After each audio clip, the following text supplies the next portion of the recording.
Oh, post-game show. Terry Ford, appreciate you hanging out as we put all of our crap down if you're watching on the video.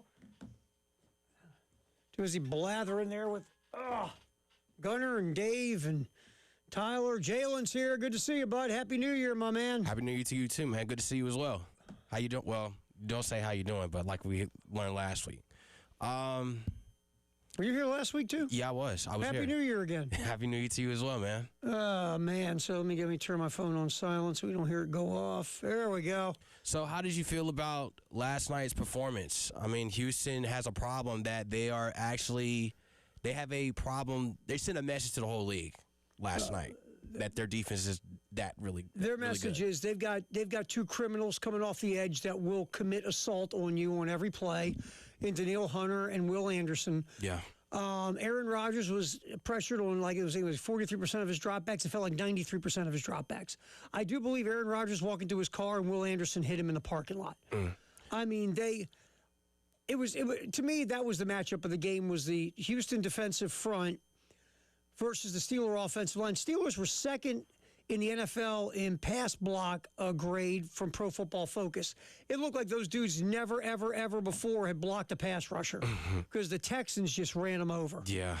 I mean, and don't get me wrong, C.J. Stroud tried to hand the Steelers the game the best he could, but, I mean, just the Texans' defense is a thing, man. Yeah. It felt like there was 18 defenders on the field. They were everywhere. Well, moving locally, Don Staley said last night that Alicia Turnabees will play this week versus Texas. So that will be something very interesting to keep an eye on. That is a very big game happening Thursday at 7 o'clock at the Colonial Life Arena. So a big game. I mean, Texas coming off a loss to LSU. Yeah. South Carolina won that rock fight against Georgia. Of course, the only loss that South Carolina's had this year was to Texas earlier in the year in the non-conference. So that's going to be fun at CLA. It should be sold out and very loud. Yeah. Is my guess. Yes. So that'll be fun on Thursday. The men go Wednesday to Fayetteville to play Arkansas, coming off of a game where they melted down in the last 8 minutes.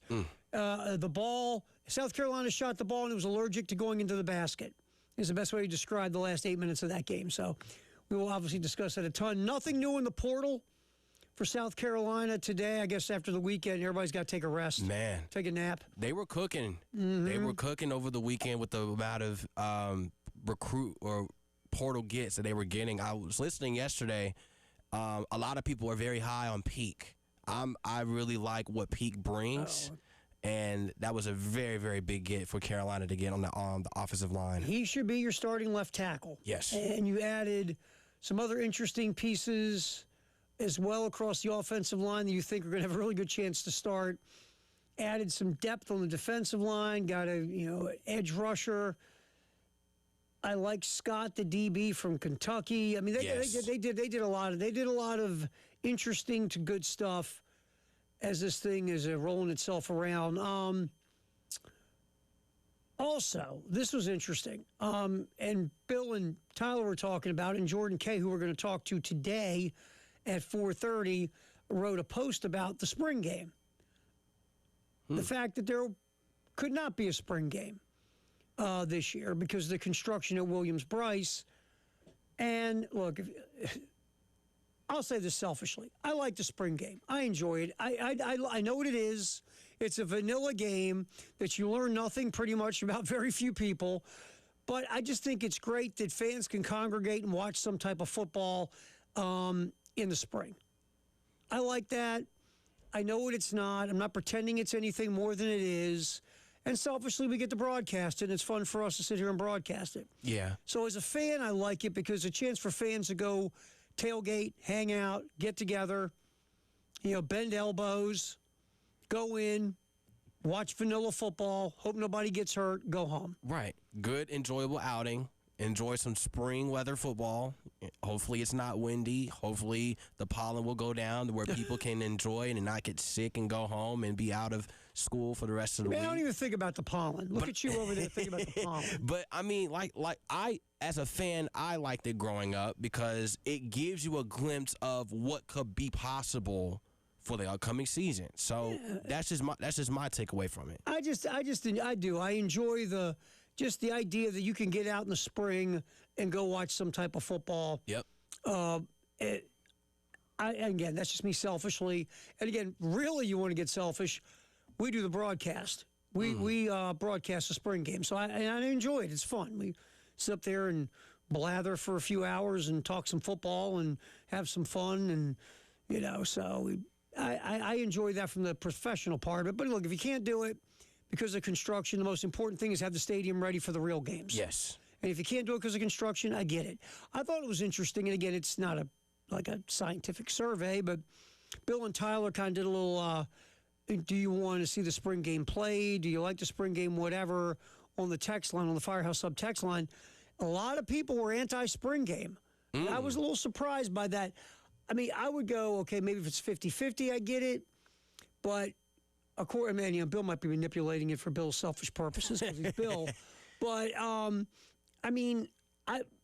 was surprised the number of people were anti-spring game. Now, if the spring game went away, would it, break my heart? No. But I do like it personally, and from a professional aspect, like I said, I like it. But I get if you can't do it for the construction purposes. But here's the thing. It would be interesting to do a bigger version, and we might even throw a Twitter poll out tomorrow on our station Twitter feed about the spring game. Do you want it? Will you miss it? Whatever. We might even do a little deeper dive and get, a bigger portion of the fan base's opinion. But so many people were against it on the text line, that surprises me. So I figure, again, look, I know for watching football, you don't get anything out of it because, again, teams don't give you anything to see because other teams are watching your spring game. Again, it wasn't on TV last year, and you don't want other teams getting anything from your spring game that they can use against you later. I get it. I get you don't want to show stuff. I know you don't want people to get hurt. I understand all of it. I'm just surprised more people just don't like the idea, hey, let's get together, have a good time, and watch the spring game. Now, how long has this poll been out? Well, they just did it on the text line during the show. And most folks were, according to Bill, anti-spring game. Which did surprise me, to be honest. We could check in the next 24. We're going to put a station Twitter poll up. Okay. At some point, probably tomorrow morning, and then we'll just let it run for 24 hours and get a gauge. Cool. So we'll do that. Just see what. That's just odd because it is. It's giving you something to see. It could be new. Let's see what Kendall Briles can do. Even though we know he's not going to show us a lot, it's just going to be fun to see something different. Yes. Right. So that's me. But again, we'll put a little bit more we'll kind of throw a wider net on that. Tomorrow with a little Twitter X poll. But yeah, we'll get Jordan Kay on at 4:30, talk more about the spring game situation, also his thoughts on the transfer portal with South Carolina. Again, Jordan Kay covers the Gamecocks for the state, so we'll get Jordan on as well in the 4 o'clock hour. Jay out today. He's got to do some more medical stuff in Raleigh. We might hear from him later on in the show, coming back. We'll see. But Jay will be back with us if everything goes the way we believe tomorrow. So Jay not here today. Handling business, of course, for the issue of the bladder cancer that Jay is going through right now. And again, we appreciate all the thoughts and the prayers and the notes and the emails and the good words that you have put forth to Jay. We do appreciate it. National story, again, we'll get to this more in depth in just a little bit, that Mike Tomlin has stepped down as the head coach of the Pittsburgh Steelers.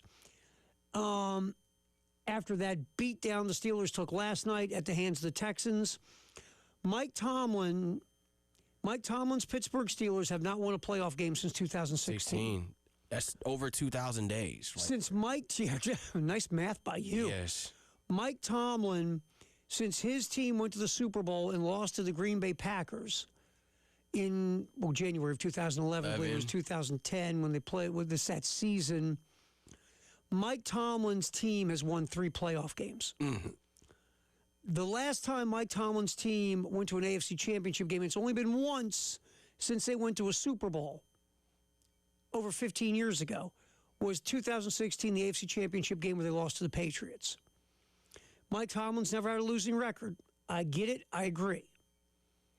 Mike Tomlin's success, the big success of the Tomlin era, like John Harbaugh, former Ravens coach, and Matt LaFleur, the head coach in Green Bay, all three of those guys had their biggest success early in their tenures. Mm-hmm. They were taking over talented teams who the last head coaches, it seemed like either they lost the locker room or Bill Cowher retired and the Steelers are still in good shape. Brian Billick, the head coach of the Ravens, had lost the locker room.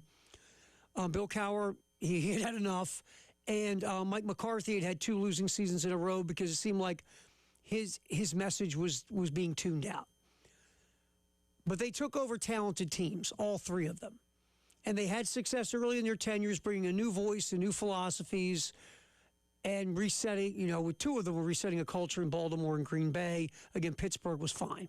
Tomlin took over a Lamborghini in a lot of ways. As time went on, these 3 coaches all have been less successful than earlier in their tenures. Still been successful. Tomlin's never had a losing season. John Harbaugh has made the playoffs multiple times. Mm-hmm. Matt LaFleur as well. But they're not as successful as they were earlier in their tenure. We'll get into this later with the idea of, is it the fact that expectations are out of control? Is it the fact that these guys, when they were handed these situations early in their career, they were better early with good rosters, and as time went on, it became more their teams? Did the success go down? But do you know what's funny? The only coach that has really adjusted to this that was in their era was Andy Reid.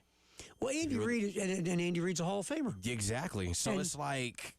I think it's an interesting discussion about, because, again, John Harbaugh is out in Baltimore. Mike Tomlin's now out in Pittsburgh because he basically stepped down. Yeah. And Matt LaFleur, now the Packers are talking about a contract extension. Which is interesting. It is interesting. Now, LaFleur hasn't been around, obviously, as long as Harbaugh and Tomlin. But LaFleur made the NFC Championship game his first 2 seasons, won 13 games his first 3 years. But it has not been anywhere near as good since then. Now, has LaFleur made the playoffs? Sure. But the Packers have not been in the NFC Championship game since his second season. Mm-hmm. And all 3 of these franchises fancy themselves as championship-level organizations. Well, guess what? Neither 3 of you have been that. And for the Ravens and the Steelers, it's been for a period of time. And the Ravens, twice in the last 5 or 6 years, they were looked at as the favorite in the AFC, and both of those times they got beat. So neither 3 of those franchises are holding up their high standards. So at the end of the day, what does all this mean if we can figure it out? Who knows? Maybe we can, maybe we can't. But we'll get to it here in a little bit on the show as well. All right, we will spin back in, take a look at this transfer portal with South Carolina. There's some guys that could be starting. And we'll give you a little bit more info and intel on a few of those. That's coming up next here on the postgame show. Jalen's here to punch the buttons and hang out with us. Is Terry Ford. We're going till 6 here on the game.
All right, so obviously a lot of work by South Carolina in the transfer portal. And there's so many names. We figure we'll start picking at the list just to give you an idea, okay, what's the thought process about some of these dudes, about they start, are they depth pieces, or the guys are brought in because they still got 20 years of eligibility left? So we'll kind of take a look at some of these names through the list. We want to thank our buddies at Gamecock Central for giving us little capsules and giving us some ideas about some of these guys. Now, Jacarius Peake's the big get so far. The offensive tackle from NC State, left tackle. Good pass protector. Pro Football Focus grade in the mid-70s, 33-game starter, honorable All-ACC, only giving up 4 sacks, over 1,100 career snaps, blah, blah, blah, blah, blah. He's good. And traditionally, NC State does produce really, really good offensive linemen that go to the league. Yeah, so right down the road here, Carolina had one. Yeah.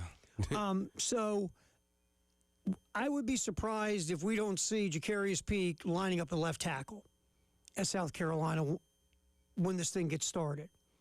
I just feel like that's very obvious that, that he is a starter. It would be a stunner if some reason he wasn't starting. Yeah.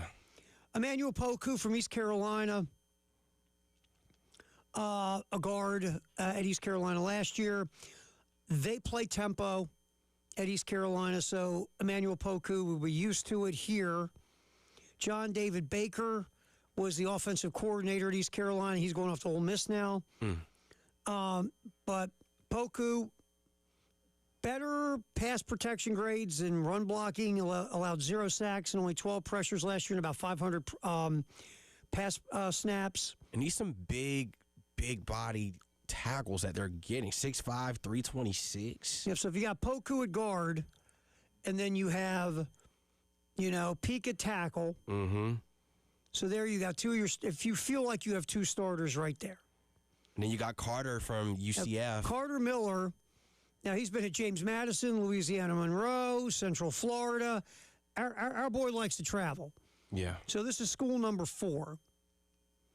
And Miller's very experienced. He's played over nearly 2,000 career snaps.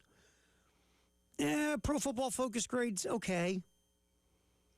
Around 60. Did not allow a sack, according to Pro Football Focus last year. He's played in the up-tempo before, because last year he played for Scott Frost at Central Florida, and Scott Frost played with tempo last year. Yeah, and he's 6'2", so he's going to be a little bit shorter than the rest of the linemen that are starting. So you could see these 3 guys being starters. Now, again, you have Shed Surratt, who you think is going to get penciled in possibly at a starting spot as well, maybe at guard. So you're looking at right tackle, or does Surratt pop out and play tackle? He kicked out and played tackle at the end of last year. Yeah. You have Darius Gray, the freshman, who a lot of people think could compete for a starting spot on that offensive line. The other guys, I mean, you got Division II, Dane Arnett at Ferris State, offensive lineman. Seth Smith, offensive lineman, Northern Arizona. He did start 25 games over the last 2 years. So you have some guys also from some smaller colleges. Hank Purvis, I can't forget about Hank Purvis, our boy Hank. Yeah. 360 pounds, man. Played in 10 games last year for Purdue. Began his career at UNLV. Purdue played fast last year. They were like 35th in tempo or something. Yeah. So you got a 360-pound guy playing tempo. Think about that for a minute. And can move. Wow. Yep. Pass blocking grade, almost 72 per Pro Football Focus. That's above average. How many years of eligibility? He's got 2. He played both guard spots last year and, again, should compete for a guard spot again this season. Yeah. So that's kind of what you got. You got 3 starters. You feel like at least 2, if not 3, and who knows what the heck, you might get 4 out of it. Yeah. Depending on what happens with Surratt and Gray.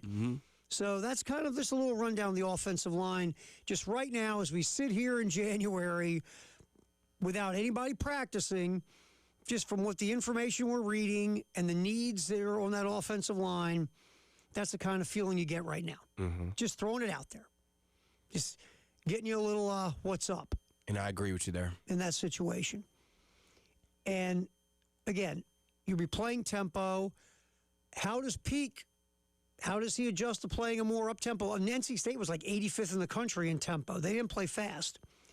But that can be something we could really see as a next level to his game. It's just something to think about. I'm sure when they talk Jacarius Peak, we're going to play kind of fast, Jacarius. You need to go on the treadmill in the off season. Get your cardio up. You're going to need it.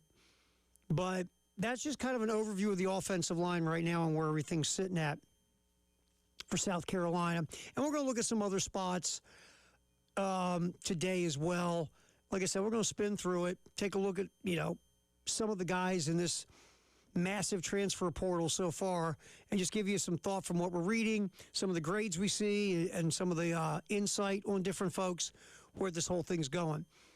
All right, so on the show, like I said, we have Jordan Kay coming up at 4:30. 5:30,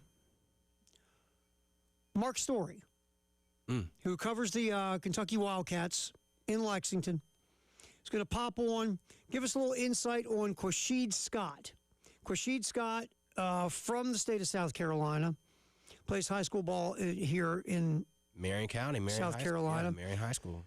Played at Kentucky last year, played slot corner and safety.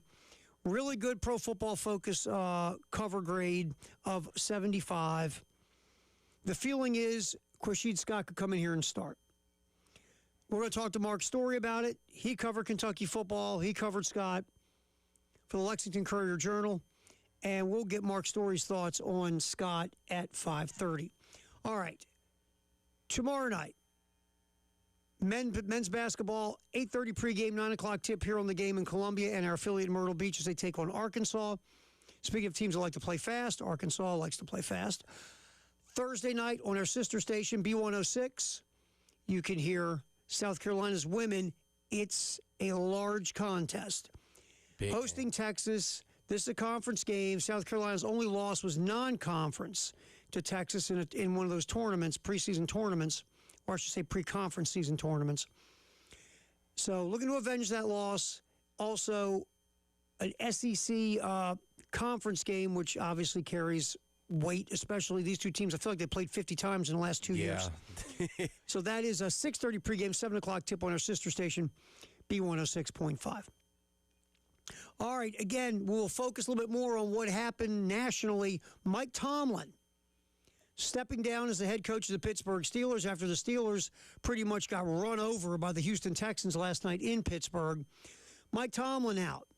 John Harbaugh out in Baltimore. Matt LaFleur, the head coach in Green Bay, still hanging on, might even get an extension. But the two of those three guys, Tomlin was going on 19 years, Harbaugh 18 years, and now they're both out. Dumb moves by those organizations, smart moves. We'll kind of jump into it coming up. Post-game show, Jalen's here, Terry Ford. We are hanging till 6 on the game.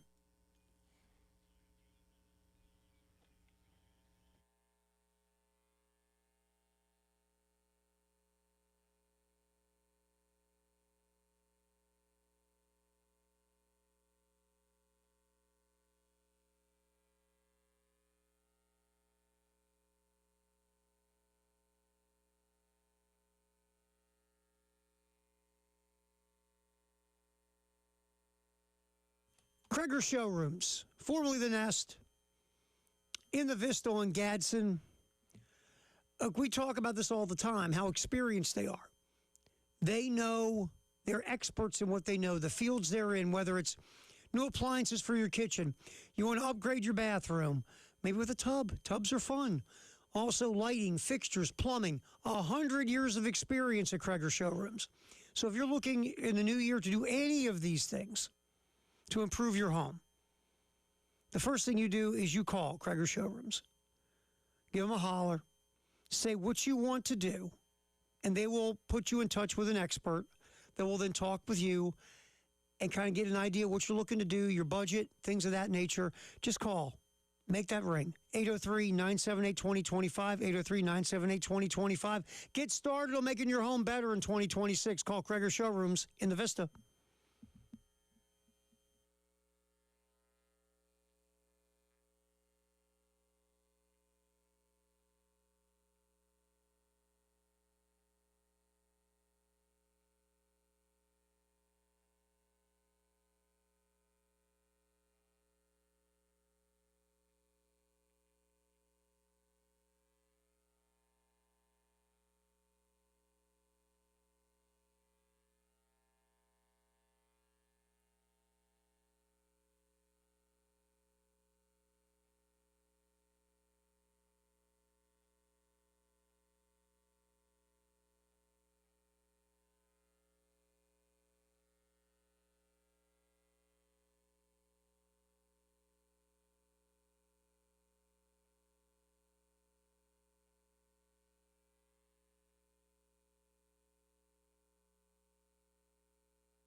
Third down and 12. Rodgers, time runs out. Ball is out. It's picked up by the Texans and Sheldon Rankins. And he is in for a touchdown. Yeah, you can dump that now, Jalen. There you go. That's from last night. The strip sack, fumble, return for a touchdown as the Houston Texans. Sheldon Rankins, by the way, showing off his skills on that return. I saw that play, and I immediately went to go make my food and go lay down. It was over. That was a wrap, baby, right there. Yeah. Right there was the wrap. The indication, I'll say, the Metcalf drop. That hurt. That literally took the entire energy out of the whole entire stadium when he dropped that ball. And we saw the frustration on Aaron Rodgers. Absolutely. You got to catch that ball, man. You just got to catch that ball. That ball hits you right.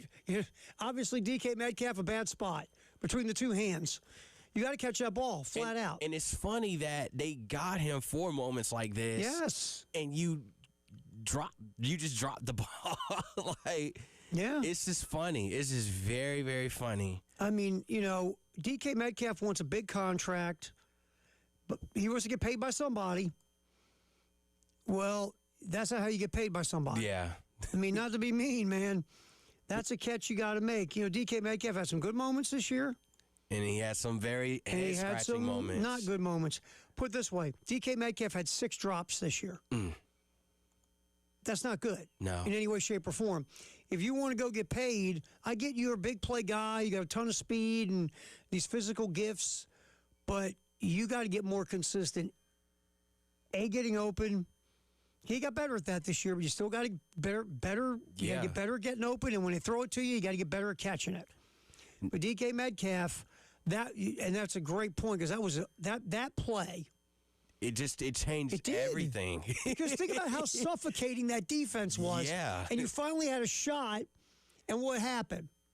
Even the fumble, Metcalf was wide open, but the protection was just so bad on Aaron Rodgers. I mean, Metcalf beat the DB off the line. There was no bump. He got a clean release. Our boy Metcalf's still running, by the way, waiting for the pass. That's like him catching the touchdown and he's running into Metcalf the was tunnel. my man was going to be so open, and Aaron Rodgers, you can't throw it when you're on the ground, and all of a sudden you see Sheldon Rankins with a big fumble recovery, rumbles for the touchdown, and that was it right there. Now just look on Houston's side.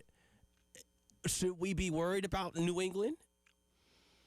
I mean, New England's really good on defense, too. But I don't want to see them repeat the same thing that they did against the Chargers. That's not going to cut it. Well, here's the problem. To me, my first thought on that game is which young quarterback is going to protect the ball better. Drake May had some protection issues. He fumbled a few times in the Charger game and had a ball tipped that was intercepted. C.J. Stroud, I think he fumbled it 50 times. And he threw an awful interception when the Texans were deep in Steeler territory. Yeah. Stroud was Stroud was bad last night. But if Stroud gets in rhythm and the defense is playing like that. Yeah, but Stroud hadn't been in rhythm in 2 years. Yeah, I know. But it's just the ceiling could be so high for the Texans. Oh, sure. But their offense is they're screwing them. I'll say this, to be fair to Stroud, the Texans' offensive line is not very good. No. It's just not. And so that doesn't help matters. And they've had injuries constantly in the wide receiver room. But Stroud has also struggled this year. But if they could get their offense together to go with that nasty defense. And Nico Collins is hurt. Your best receiver. Again.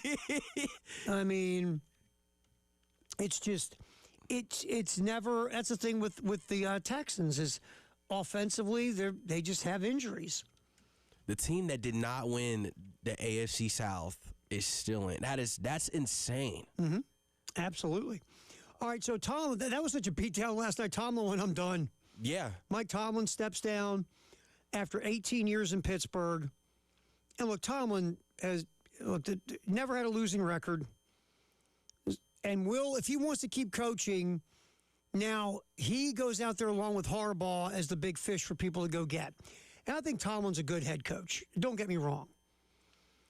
I mean, I'm looking at the one-loss record. He's never had a losing season. He's had 1, 2, 3 500 seasons of 8-8. But if you look at Tomlin's career, won a Super Bowl in his second season, lost a Super Bowl in his fourth season, which means from 2011 until now, the Steelers only made one AFC championship game, got whooped by the Patriots. Mm-hmm. Have only won, I think, 3 playoff games since the playoffs of 2011.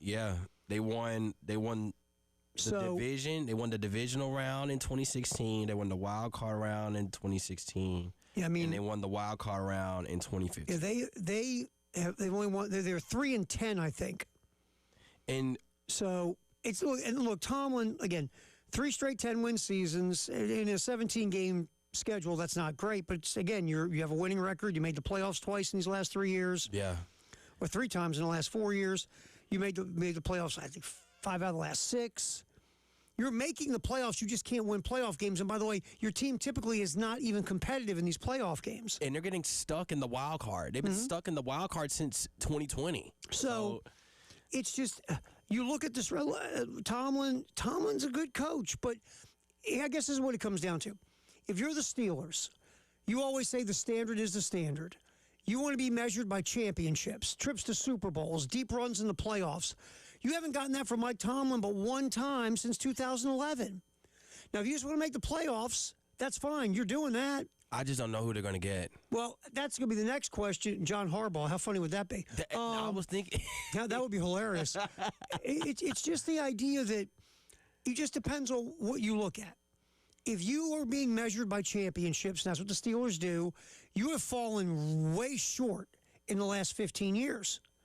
And really, no one has looked at you as a serious Super Bowl contender in at least 5, 6, 7 years. Mm-hmm. And I know that, look, one of the things is they keep screwing up the quarterback deal. Yep. I mean, Big Ben got old those last few years. And they never recovered. They just never recovered. That was another organization like my Colts that could never get the quarterback position right. You just, once you lost Roethlisberger, you went through, Rudolph and Pickett and Wilson and Fields and now 100-year-old Aaron Rodgers. And, and it's simple. This is you can if you want to think this, it's fine because there is a part of me that would agree. The biggest thing that's haunted the Steelers is they can't get the quarterback right. Now I'm not going to disagree with that, but you weren't doing anything when you had Roethlisberger for 8 years after the Steelers went to the Super Bowl in 2000 after the 2010 season. Mm-hmm. They had Roethlisberger for 1, 2, 3, 4, 5, 8 more years. Yeah. And you still weren't going deep in the playoffs. So I look at it this way. It feels like Tomlin, as good as he has been, when you just look at these one-loss records, if you measure yourself by championships, Mike Tomlin hasn't even come close to one since 2010. Last time I checked, it's 2026 now. Mm-hmm. And so it's a legit question to say, as good as this guy is as a coach, how far can he get you when it counts? He's obviously not getting you to where you want to be if you're the Steelers, and you've given him a lot of time. Yeah. It's almost like purgatory. You're good enough to make the playoffs. You're not good enough to win championships. Mm-hmm. And that's who you are. And the Ravens are kind of like that. And the Packers are becoming like that. So the point is, when you step back, when is it time? When is it time to make a move? And everybody's acting like, oh, my God, nobody's ever gotten rid of a Hall of Fame head coach or a head coach with a long tenure or a winning head coach or whatever. But a move got to be made. It needed to be done. I mean, look, guys. Look, Tom Landry got fired by the Cowboys years and years ago when Jimmy Johnson took over, and Tom Landry had done nothing but win in Dallas. But the team was starting to lose steam under Landry, and they moved on from him. Don Shula in Miami, eventually they parted ways because the team was losing steam under Shula. Shula went years not getting back to a Super Bowl. Mm. These things happen. Now, Miami still hasn't gone to a Super Bowl.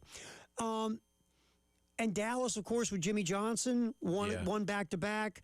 And then Jimmy's team won. I mean, you could say Barry Switzer was the head coach, but I think Troy Aikman was the head coach. Dallas did win some after Landry left, but Miami's never really gotten anything done. And then if you look at the other one of modern era was Andy Reid. Yeah, with Philadelphia. Andy Reid got to one Super Bowl in Philly, a bunch of NFC championship games, couldn't get over the hump, felt like it got stuck in neutral for a year or two, and Jeffrey Lurie, the owner in Philly, decided to move on from Andy Reid. It worked. The Eagles have won 2 Super Bowls since Reid left with 2 different head coaches, and it worked for Andy Reid. He won 3 Super Bowls in Kansas City because he has a freak quarterback. Mm-hmm. And so it's worked for both parties.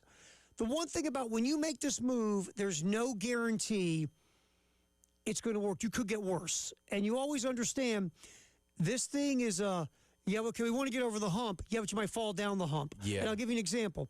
Tennessee Titans had some guy named Mike Vrabel. Yep. Vrabel made the playoffs, got the one AFC championship game, but then the team kind of hit neutral under Vrabel.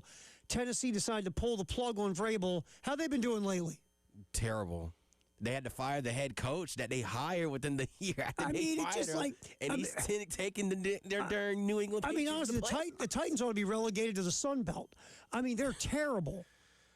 They're terrible. Don't get me started on their stadium. So when you make this move, I understand why, but you got to get it right. Because if you fall back, then other people are going to get fired. Mm-hmm.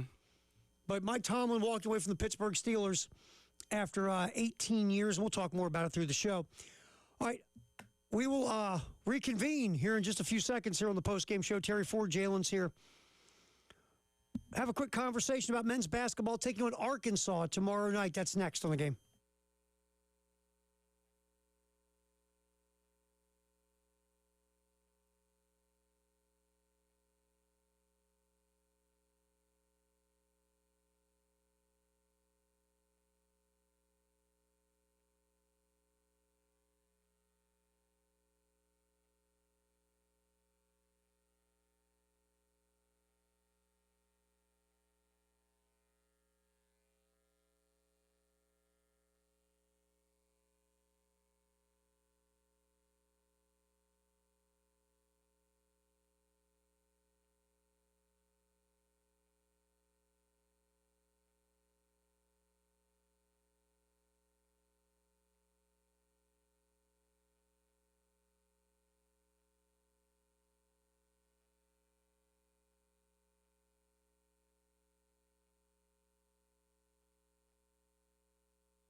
I would talk some college basketball in just a second. We'll make it clear, though, about Mike Tomlin. Mike Tomlin stepped down after 19 years. Did not get fired. Stepped down. Yep. But I'm sure, no, I shouldn't say I'm sure, but I wouldn't be surprised if this conversation happened between Mike Tomlin and the Rooneys. Mike, Rooneys, we love you, Mike. Love you too, Rooneys. We haven't been in the playoffs we haven't won a playoff game in a long time, Mike. I know, Rooneys. Maybe it's time to maybe a restart for ourselves and you might be the best thing. I mean, you've been in the same place for 19 years, Mike. I understand, Rooneys. You're right. Why don't we just agree to part company and let's just shake hands? Why don't I just step down? Great idea. We'll put a suitcase of money. We'll hide it somewhere like Shawshank Redemption. Okay, sounds good. Mike Tomlin was not fired. John Harbaugh in Baltimore was fired. John Harbaugh did not want to leave, despite being in Baltimore for 18 years. So I just want to make that clear. We'll get back to the Tomlin. Now, I'm going to say this real fast. I don't think we were going over a lot of stuff. Mm-hmm. If I were Mike Tomlin, I would do the same thing. I would step down. You've been there 19 years. You know, things just seem to be stuck in neutral. The front office couldn't give you a quarterback. The fans are screaming, fire Tomlin. Either take a year off, go chill, do TV, because everybody looks smarter when they're doing TV, or step down and go take another gig, recharge your batteries, get a fresh start somewhere else where they'll appreciate you. You're a culture setter. You're going to win games. So if I'm Mike Tomlin, I get what he did. If I'm Pittsburgh, I'll say this. I'm not going to try to stop him. I get what's happening, but if you're the Steelers, you just got to bleep and get it right. Because if you hire the wrong dude and this thing goes even worse, then heavy criticism will come upon you for screwing it up. I'll say this. I hope Mark Davis picks up the phone. Mike Tomlin wouldn't answer it. I'm not working for that goof. No way I'm working for that guy. Not in a million years. Miami? Another bad owner. Stephen Ross. Atlanta? Arthur Blank's a nice man, but you can be nice and not be a good owner. He's better than Ross and that goober with the Lloyd Christmas haircut. The Giants? That's the one out of all these. Look, the Giants. I don't see Tomlin going there, though. No, I think Harbaugh goes there. That's where I think Harbaugh ends up. Okay. But I think the Giants, well, take away the Ravens and the Steelers because those are the best two jobs automatically right now. Out of the other jobs, it's the Giants. You got maybe a franchise quarterback if he quits hitting his head everywhere. You got some really good young pieces on both sides of the ball, talent-wise. That ownership used to be looked at as a really good ownership. They got to fix that field, number one. Well, that field's awful. They got to fix it. Yeah, it's just terrible. But like the Giants, though, they've fallen into this funk where it's like every decision they make is the wrong one, but they haven't brought in a coach like this. I think if they get Harbaugh as the coach and get Mike McDaniels as the OC. I mean, well, McDaniel right now he's interviewing for head coaching jobs, which is interesting. I don't think I would hire him. No offense. I think he's okay, but I'm going to go try to find better. If you bring in Harbaugh in New York with the Giants, he'll set a winning culture. That's what he does. He's really good at it. They will start to win games. To what level? I don't know, but they will all of a sudden be a winning team. Same thing Tomlin would do with the Giants, though. So, but we'll see where those two guys, if Tomlin even wants to coach, we'll find out. Obviously, Harbaugh does. Yes. By the way, really quick, Eagles fire offensive coordinator Kevin Patullo in the worst, probably kept secret in the world, that Patullo was not coming back. Patullo, not to be mean, was terrible this year as the offensive coordinator in Philadelphia. Just was terrible. Again, the Eagles have to go outside the organization, go grab themselves a real offensive coordinator who knows what they're doing, and run this thing back again in 2026. McDaniel, I would hire him as an OC. I would hire him. I absolutely would. I would overpay him and hire him. I would hire him as an offensive coordinator. Men's basketball, South Carolina taking on Arkansas in Fayetteville. Arkansas is ranked. They've been an interesting team. Better, I think, I'm going to make sure I get this right. Auburn, correct? No, playing Arkansas. Okay. In Fayetteville. Arkansas this year so far, if you look at them, offensively, they're one of the best offensive teams in the country. They struggle on defense. They play really fast, which will be South Carolina's problem because the Gamecocks want to slow that game down. I know Lamont Paris says we don't think about tempo. We just think about running our stuff. But South Carolina cannot get into a 94 feet track meet with Arkansas. I think the key is how they started against LSU is a big factor because, one, they were on the road and they were starting off very efficient. So I think if they can get off to a good start, like how they did at the LSU game, they'll be pretty much fine. Yeah, but again, how many times are they going to not miss a hoop for 9 minutes? They didn't have a miss for 9 minutes. They hit 10 threes in the first half against LSU. I mean, God love them. But we'll see. All right, come back hour 2 next here on the game.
Jalen's here to help us out today. Jay will be back tomorrow. Terry Ford hanging out with you here on the postgame show.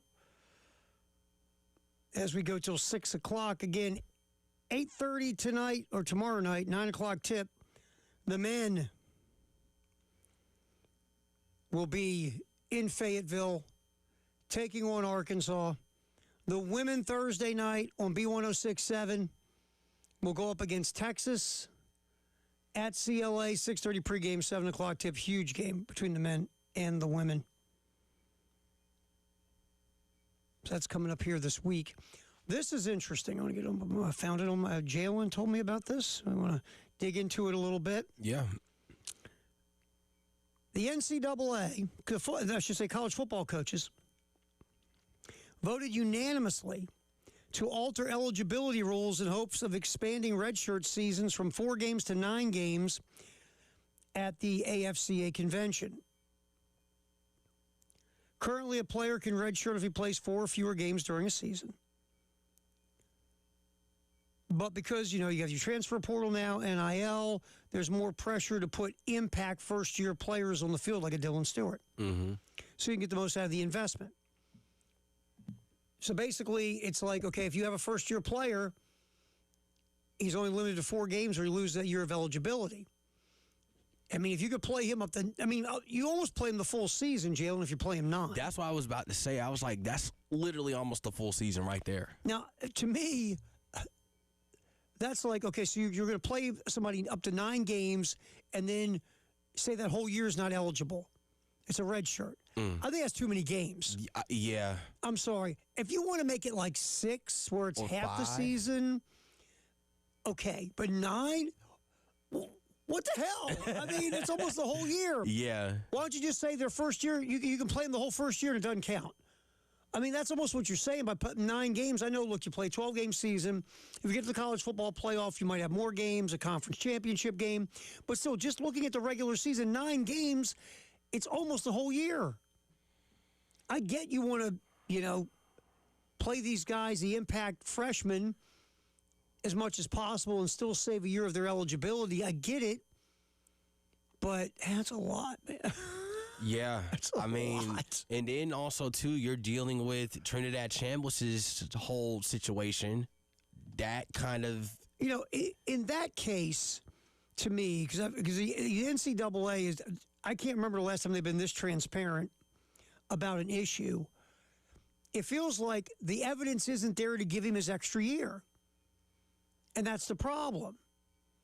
And usually the NCAA doesn't tell us crap. Yeah. But this, it says that there's really no evidence that he did have, the health issues. And so they're not granting him an extra year. Now, of course, this is just smart. Trinidad Chambliss' people is going to say, oh, well, what we're going to do is we're going to have a court in Mississippi hear this. Where's Ole Miss's university? Oxford.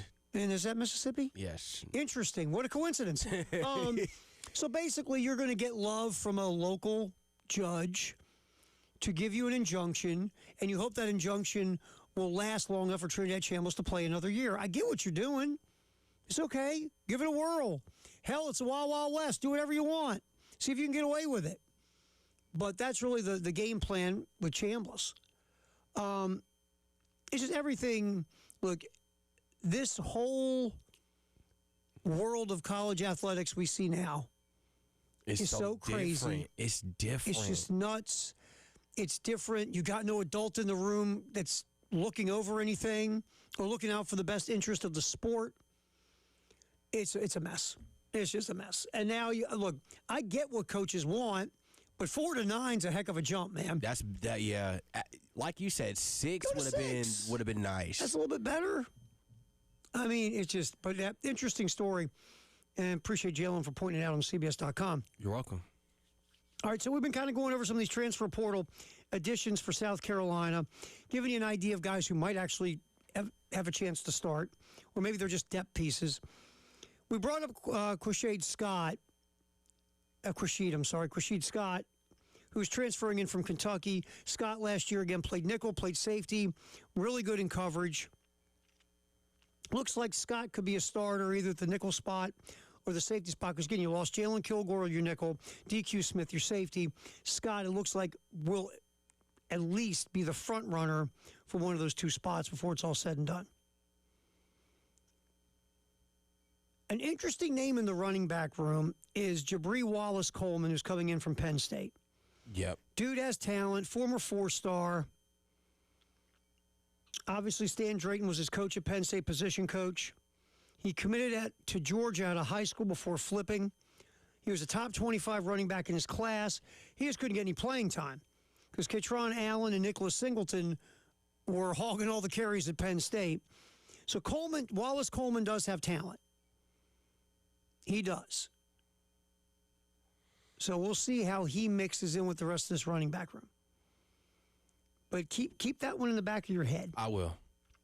Because that was a big question mark going into the portal, was who you're going to get now after Russell Faison is leaving. Will there be somebody, a next great, like from what we saw with Rocker Sanders come in? Yeah, I mean, it'd be great to get another Rocket Sanders, that would be amazing. But that's one of those things where it's like, probably not going to happen because, again, you got to spend some real dough for that. Yeah. And they have so many other issues they have to spend money on. But, man, another Rocket Sanders would be fantastic, wouldn't it? I do like Coleman. I think Coleman is solid. And I think if he has a higher ceiling, it could be obtained here at Carolina. And I think now the O-line, to me on paper, it looks addressed. But we got to see it all together, being put together on the field. All right, a wide receiver, just because I think his name is cool. Nitro Tuggle. Love it. Problem, look, Nitro Tuggle had some good moments last year. 34 grabs, 500 yards, 4 touchdowns. Here's the problem. 7 drops. Obviously, that has to change. Yeah. But if Tuggle doesn't drop it and he actually catches it, he can make some stuff happen. 4-star kid coming out of high school. The drops are a thing, man. I mean, good size, 6'2". When you think Nitro Tuggle, you think he's like 5'9", 170 pounds or something. No. He's 6'2", like what would you say? How much was his weight? 6'2", 195. Yeah, so he's not a little teeny dude. He plays outside, doesn't play the slot, he plays outside boundary, wide receiver. He's one to keep an eyeball on, not so much maybe to start, but to be part of the mix. Remember, Dre Jacobs is gone. So you are looking for another starting wide receiver. Your hope is that Donovan Murph can step up and be that guy. And Jaden Sellers. Feels like the slot is his.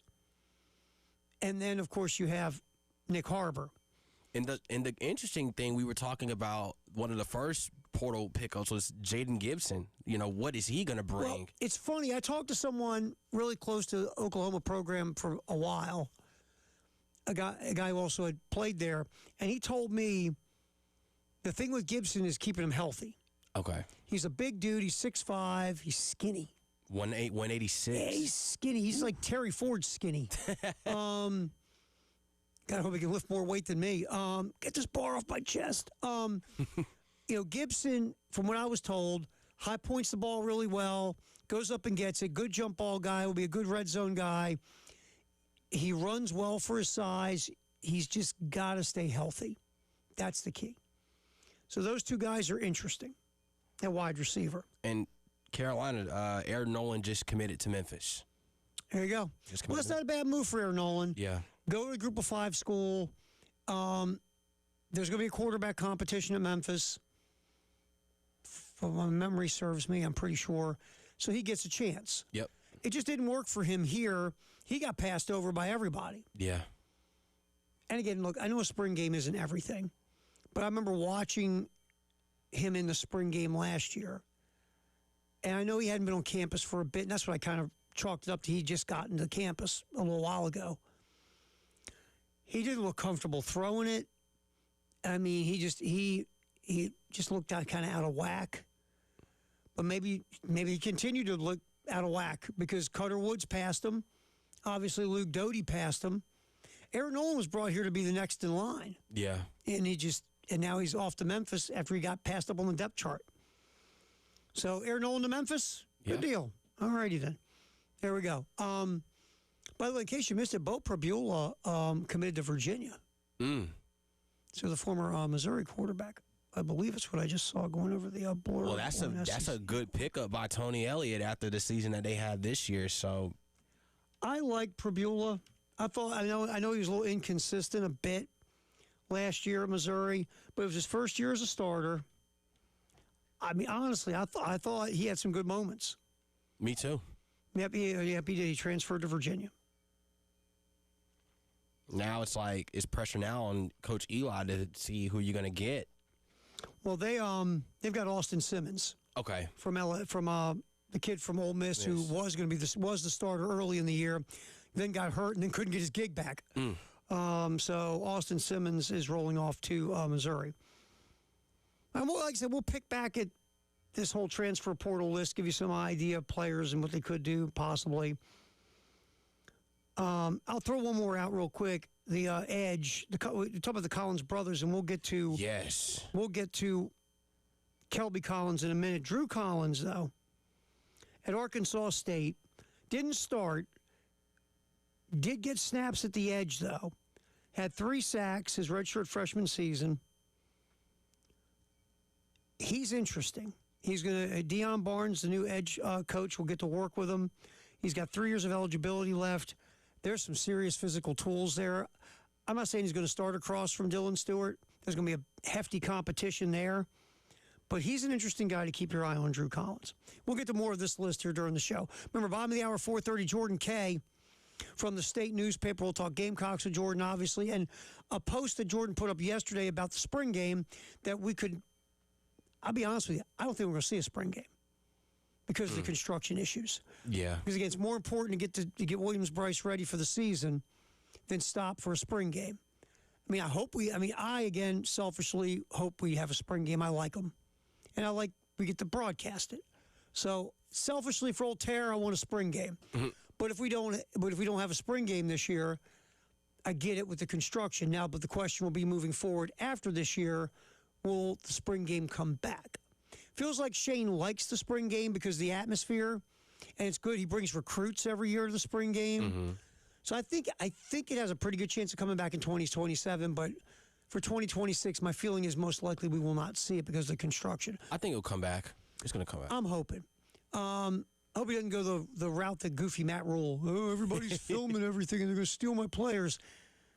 Matt, just relax. It's a spring game. Relax. Just don't put anything on film, bro. So I think it'll come back in 2027. But if you ask me, my gut says we won't see it in 2026. We'll talk to Jordan Kay about it. Bottom of the hour from the state. Mark Story from the Lexington Courier Journal will pop on here and talk about. We discussed Scott, the defensive back, here just a few minutes ago from Kentucky. Quashid Scott, who's from Marion, South Carolina. Scott coming back. I think he'll either start at nickel or safety, or it feels like he's going to have a head start on that. Mm-hmm. We'll get Mark Story's thoughts on Quashid Scott. And we'll also say, hey, man, you got a new head coach. How's that going? So we'll talk to Mark Story here in just a little bit about goings-on at Kentucky and also get the lowdown on Quashid Scott. All right, post-game show. Terry Ford, appreciate you hanging out with us. We talked about Mike Tomlin stepping down. We're going to kind of take a look at the NFL playoffs now. The best NFL weekend of the season is coming up, the divisional round.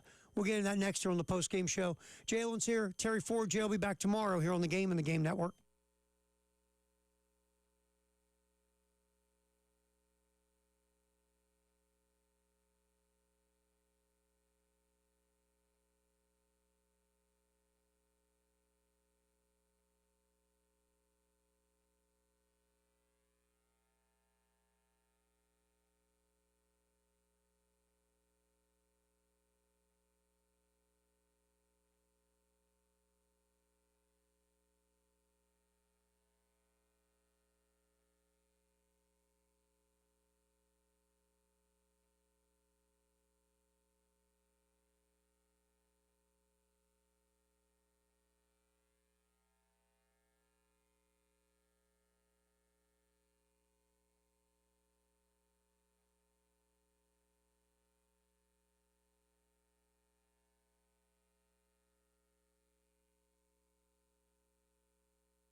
Now, we got a lot of coaching vacancies in the NFL now.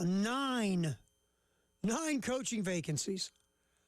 Now, you got two guys who have won Super Bowls in John Harbaugh and Mike Tomlin now available. Harb's interviewed in Atlanta. Going to talk to the Giants. He'll do a couple of these or a few of these and figure it out. But if I'm Harbaugh, I want to sit back and wait till some things settle. See if anybody else gets canned.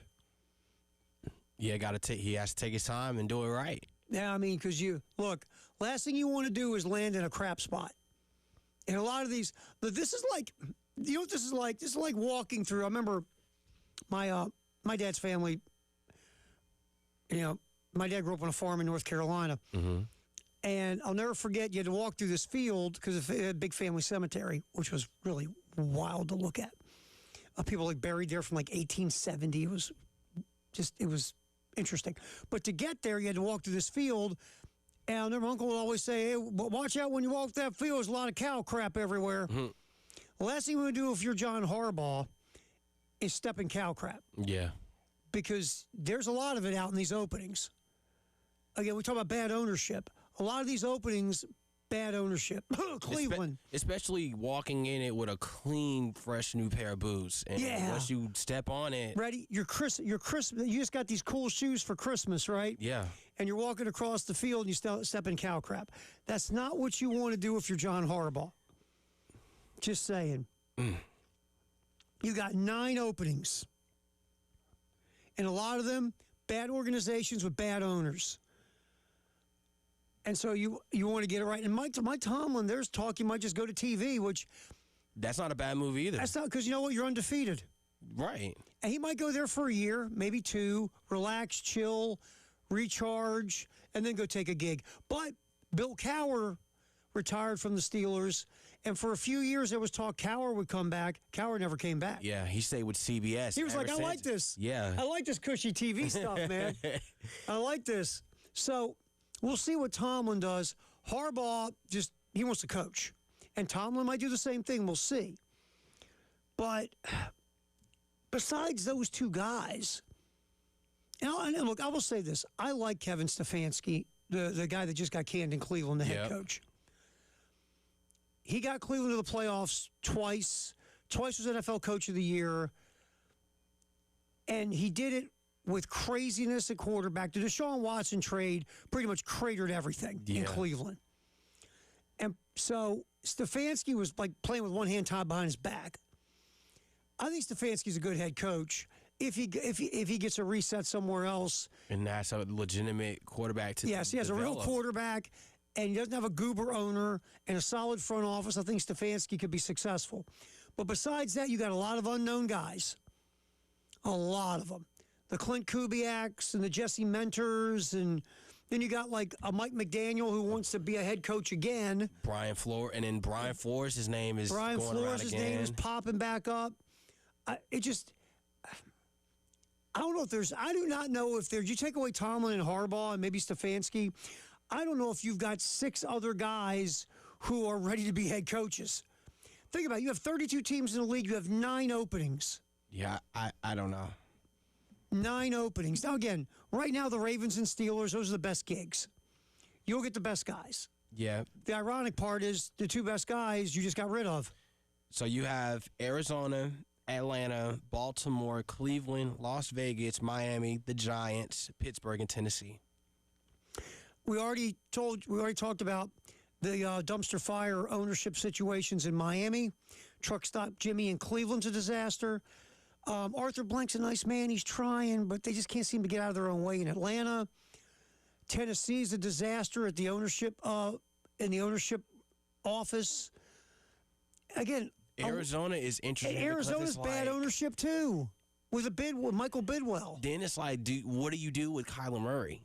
Do you move on with him? They're going to. And, I think so too. And they should. Look, Kyler Murray's got a lot of physical ability.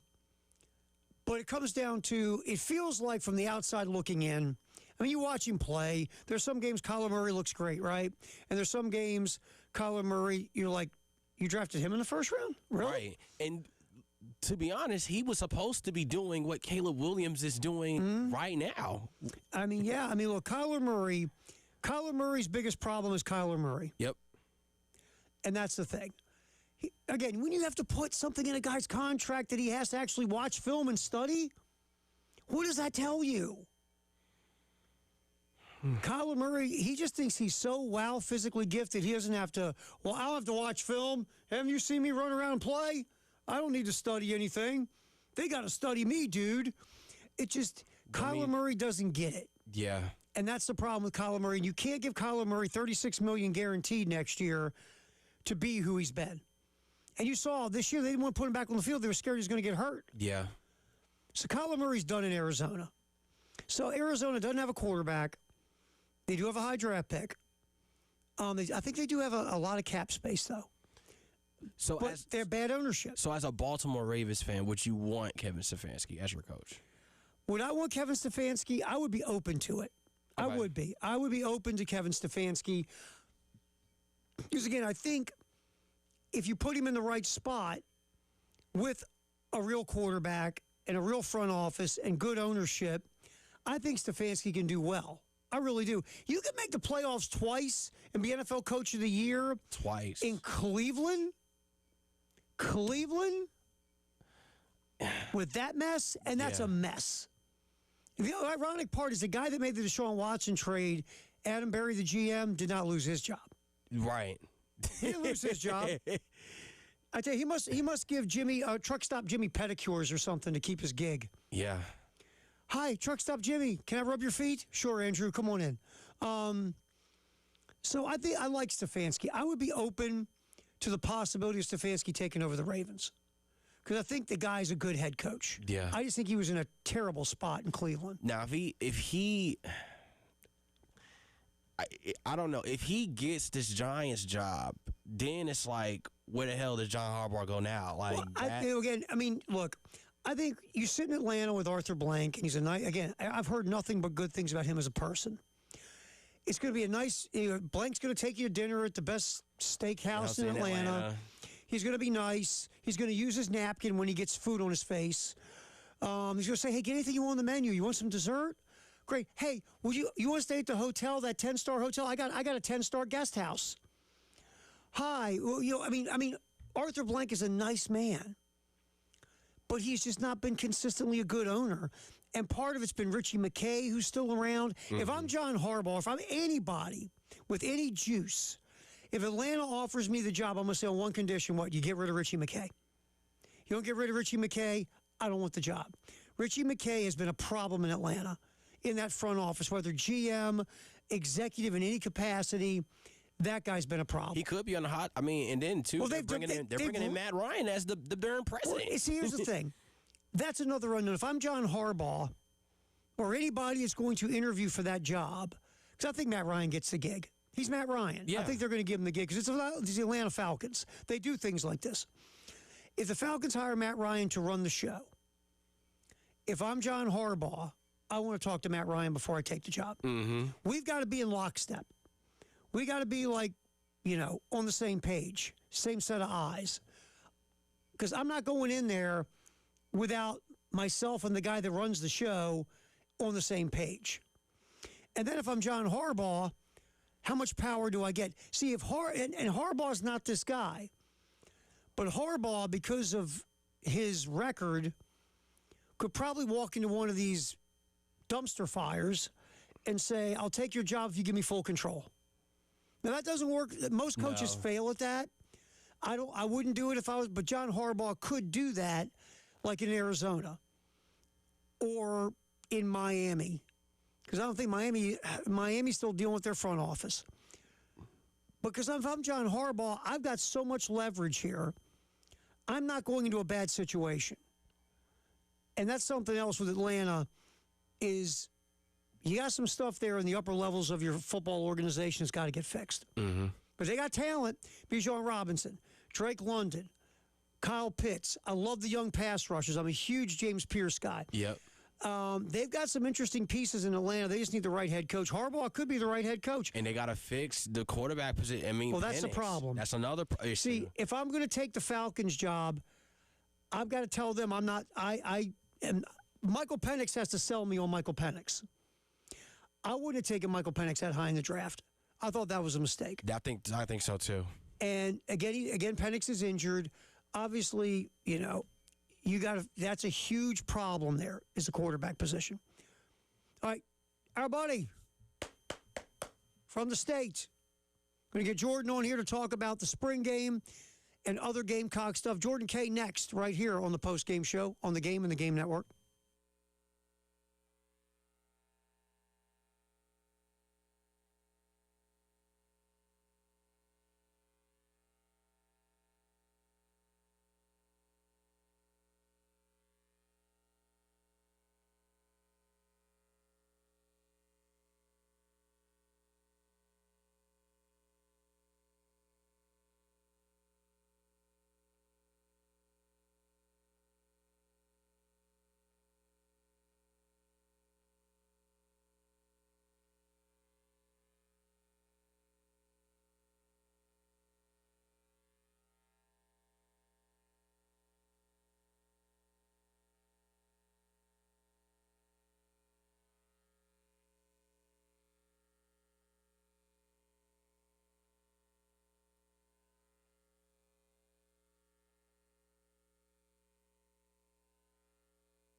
Quick check on the traffic. A few accidents so far in Columbia. Decker Boulevard at Brookfield Road. Also Harbison Boulevard near St. Andrews in Lexington. Main Street near US 601 in Kershaw, and back in Lexington, Sunset Boulevard at I-26.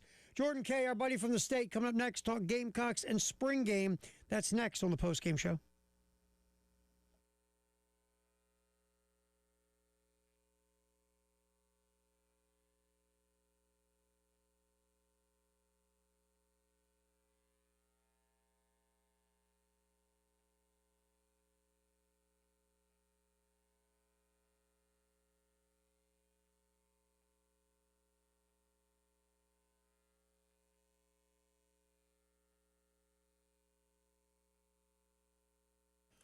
All right, time to talk some Gamecocks and some spring game with our buddy Jordan Kay from the state newspaper. Hey, man, what's up?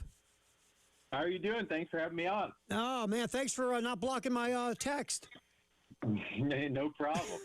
Hey, man, you got a chance to talk to Jeremiah Donati. Excellent post in the state yesterday about the spring game. I get it. I mean, the important thing is to have the stadium ready for, like, the first game of the real season. After talking to Donati, what's your gut?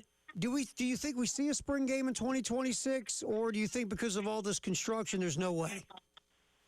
My gut says no. I think it's too big of an undertaking to get it done.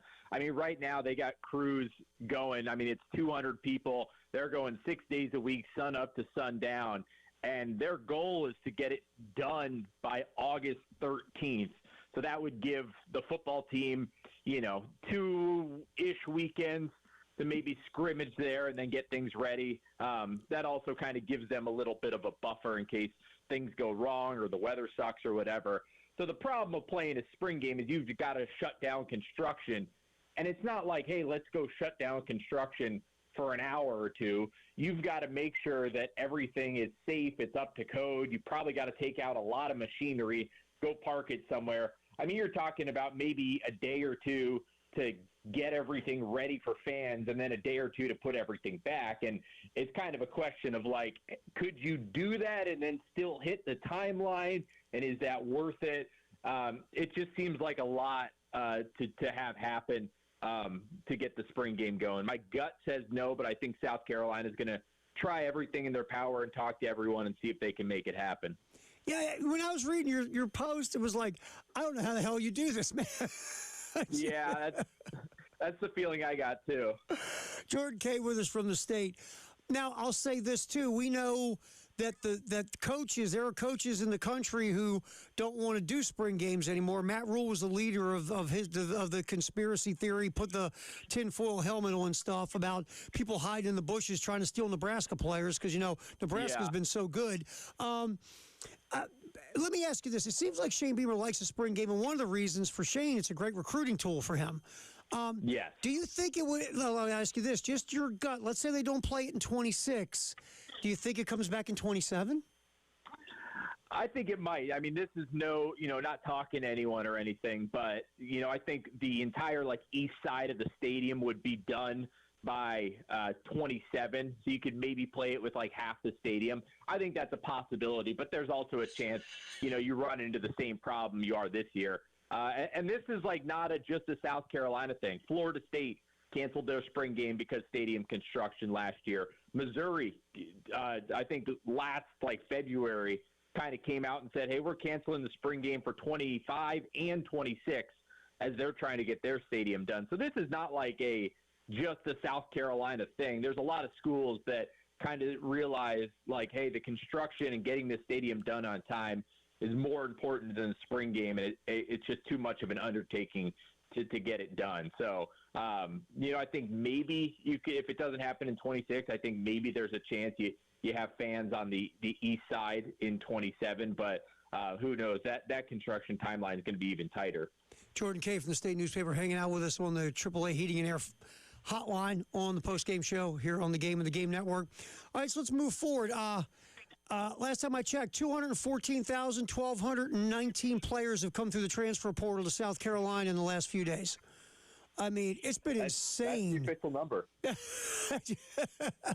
It's been crazy, Jordan. And when you take a step back and look at this, what are your thoughts on some of the folks coming in?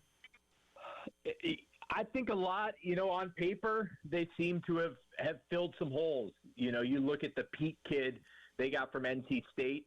Everyone is raving about him. Some outlets are saying, hey, that's the number one offensive tackle in the portal. So that looks really good on paper, but who knows? I think anyone that's given portal grades, this is like doing the NFL draft grades the day after. It's like, who knows? And with the South Carolina offensive line, I'll wait till about week 3 to give any definitive, hey, they're good or they're bad type thing, because the last 2 off seasons, all we've heard from the coaching staff is how much more talent they have at the offensive line and more experience and yada, yada, yada. And they come and give up 40 sacks again, in those last 2 years. So I think it's probably a wait and see with all these portal acquisitions. I don't know that there's anyone that you're like, oh my gosh, that guy is no doubt going to be incredible. Peak might be that dude, but other than that, it's really hard to know. I think they still need to get a tight end. They're bringing in a kid from New Mexico State on a visit. I don't know if they completely addressed their running back needs. I guess it probably was going to be hard to spend a lot in the portal on a running back, but you've gotten guys, 2 guys who have hardly played in college, and so how good are they going to be? We don't know. I did like them getting Nitro Tuggle out of Purdue. At least that's a guy who's played college football and has gotten stats and gotten starts, and so those are solid pickups. I think the Collins brothers, the 2 defensive linemen, really good for just depth. We'll see if any of them can break out and kind of turn into more than a depth piece. Jordan Kay with us from the State Newspaper, hanging out here, yapping some Gamecocks on the post-game show. Out of the guys who left, which one were you like, man, I hate to see him go? Or was there anyone you thought that? I think the 2 that I was a little surprised were, one was Vandravius Jacobs, because I thought by the end of the season he had kind of almost become South Carolina's best receiver. Maybe it was Nick Harbour, but I thought Vandravius Jacobs was really, really blossoming last year and had a chance to go into 2026 as South Carolina's number 1 receiver. I think losing him really hurts. You look at the measurables and the stats, and Tuggle is very similar in a lot of ways, so that might be a solid replacement. But that one surprised me. Him ending up in Miami, I guess his market was bigger than I thought.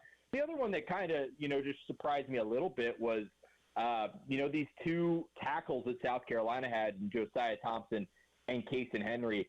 I thought Cason Henry at times over the last 2 years had been South Carolina's best offensive lineman. And I know the big thing with him is just really couldn't stay healthy. The only year he really played and didn't have a season-ending injury was 24, and he played really well. I just thought that was a guy, if you could get him kind of at a solid price, you bring him back and hope he stays healthy and know what you're going to get from him. And then Josiah Thompson, I don't think has, played very well over the last 2 years, but it is just kind of surprising to see, a 5-star who South Carolina was, raving about the last 2 years leave. That was kind of one of those guys I was hoping to see, hey, what does a new offensive line coach do for him? And can he turn into the guy South Carolina and people thought when he was coming out of Dillon High School? I was the same way about Josiah Thompson. I was like, man, it would have been cool to see him stay and work with a new offensive line coach in a new system and see if he could blossom, but oh well. What are you going to do? He ends up. Jordan Kay, real quick in the last minute with you. Men's basketball tomorrow night in Fayetteville against Arkansas. Just a rough loss, a rough meltdown on Saturday in the last 8 minutes versus a Georgia team who you had on the ropes. Where are you at with men's basketball? It's early in the SEC season. Where's your hope meter, Jordan? It's pretty low. I go back to 2 years ago, and it felt like South Carolina, like any close game, those guys were going to pull it out. And these last 2 years, they find new ways to lose these games. I think of, the Florida game last year where, people were getting ready to rush the court and then have to back off. And, then against Georgia, that's not even a great SEC team, but you have the game basically won and they just blow it. And so it's really tough. It's going to be even harder with the SEC schedule they've got coming up. You would think you probably need to get to I don't know, like at minimum 17, 18 wins to make the NCAA tournament. So losing that game against Georgia kind of makes it a really tough uphill battle to get to 17, 18 wins with this SEC slate. So maybe they can find something, but man, it might be another rough year. Jordan K, State Newspaper. Always appreciate you, my friend. Thanks for hanging out with us. Thanks, Terry. Have a good one. All right, you too, pal. All right, we'll bounce back. It's time to open up the vault, see what happened this day in sports, maybe throw in some entertainment. It's the post-game show. Jalen's here punching the buttons. Terry Ford, we're hanging till 6 on the game.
Post-game show. Terry Ford. Jalen is here, hanging out with us, steering the ship. Jay will be back tomorrow. Jay has taken the day off, head up to Raleigh, take care of some stuff regarding his medical issues, and we will be happy to get Jay back tomorrow.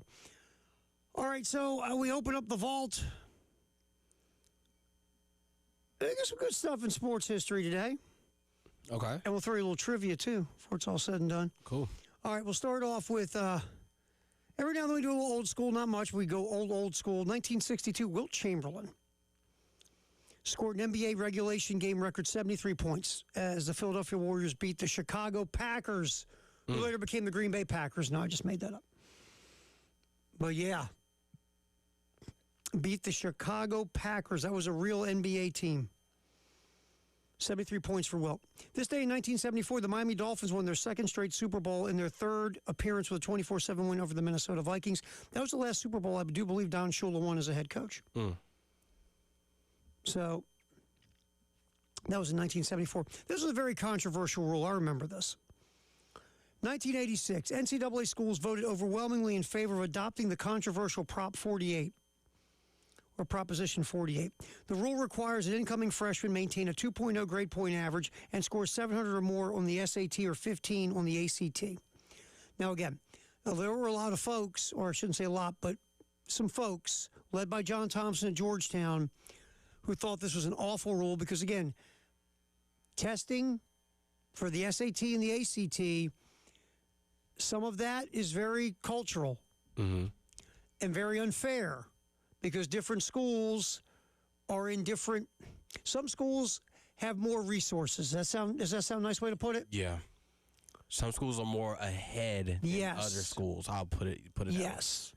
So, at the end of the day, the Prop 48 thing got moved. Got pushed aside. But it was a thing. It was a thing for a good amount of time. All right. Moving on, the vault.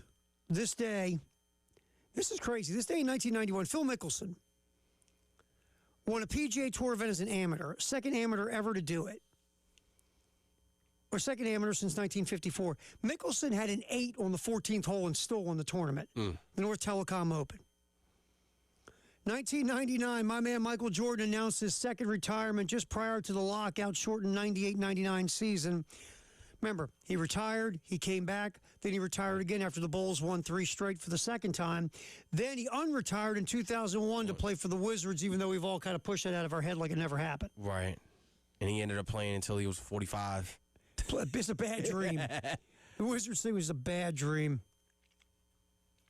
All right, anyway, so this day also, 2006, Larry Brown becomes the fourth coach in NBA history to win 1,000 regular season games as the New York Knicks beat the Atlanta Hawks 104-95. Brown, it took him 23 seasons to win 1,000. He joined Lenny Wilkins, Don Nelson, and Pat Riley in the 1,000 win club. Larry Brown is also the answer to another trivia question if you want to make some dough or at least free beer. Larry Brown is the only head coach to win the NBA championship and national championship in college basketball. The only one. Wow. Won an NBA title with the Detroit Pistons, won a national championship with the Kansas Jayhawks. The only coach to do both. That's why I always say when these teams, these NBA teams want to hire college coaches, it doesn't work. Just when these college coaches, it's just talk about NBA coaches. Very difficult to go from one to the other. Larry Brown's the only guy to win a title in both. That's it. And I'll say this, entertainment really quick. On this day in 2015, one of the funniest shows that I've watched in the last so many years debuted on CBC in Canada, Schitt's Creek. Love that show. Love that show. I remember during COVID, I binged it. I didn't watch it. People kept telling me to watch it. And I was like, I'll get to it. Then during COVID, I binged it. I love that show. That show, the first season of Schitt's Creek is hilarious. The whole show is good, but the first season is so insanely funny. Eugene Levy's, the guy that plays Eugene Levy's son, is hilarious. Excellent show. I will definitely check that out. Excellent show. Debuted this day in 2015. All right, there's your vault. We'll come back. We have got the 5 o'clock news sponsored by our buds at Integrated Media. That is on the way. Also, we will talk to Mark Story at 5:30, who covered Kentucky football. And we're going to get his thoughts on Rashid Scott, defensive back from Kentucky. That is coming up here on the postgame show. Terry Ford, Jalen Tart, appreciate you being around. We go till 6 here on the game.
All righty, time to check the traffic real quick.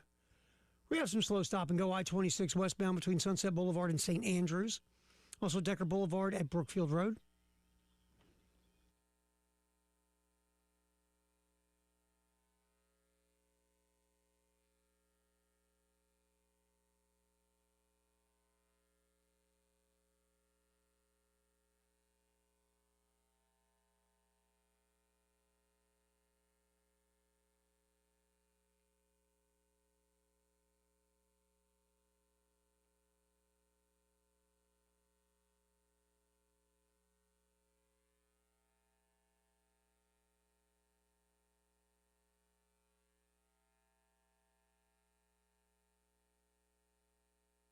Time to check the 5 o'clock news. Big news day. Lots of stuff going on. Obviously, we have men's basketball tomorrow night here on the game in Columbia and our affiliate Myrtle Beach. 8:30 pregame, 9 o'clock tip from Fayetteville, South Carolina, taking on a ranked Arkansas squad. Razorbacks, top 15 offensive team in efficiency. Struggle on the defensive end of the court, though, because they like to shoot and score. Who has time for all this defense, Coach? I need to worry about scoring. But Arkansas also plays very fast. So it'll be interesting, a clash of styles. South Carolina does not play fast. We'll see how the Gamecocks respond after the meltdown against Georgia at home over the weekend. Last time South Carolina went on the road, they upset LSU. So we'll see what happens in Fayetteville. Again, 8:30 pregame, 9 o'clock tip. Women Thursday on our sister station, B1067. 6:30 pregame, 7 o'clock tip. Huge game in the SEC. South Carolina hosting Texas. Other news around the sports world.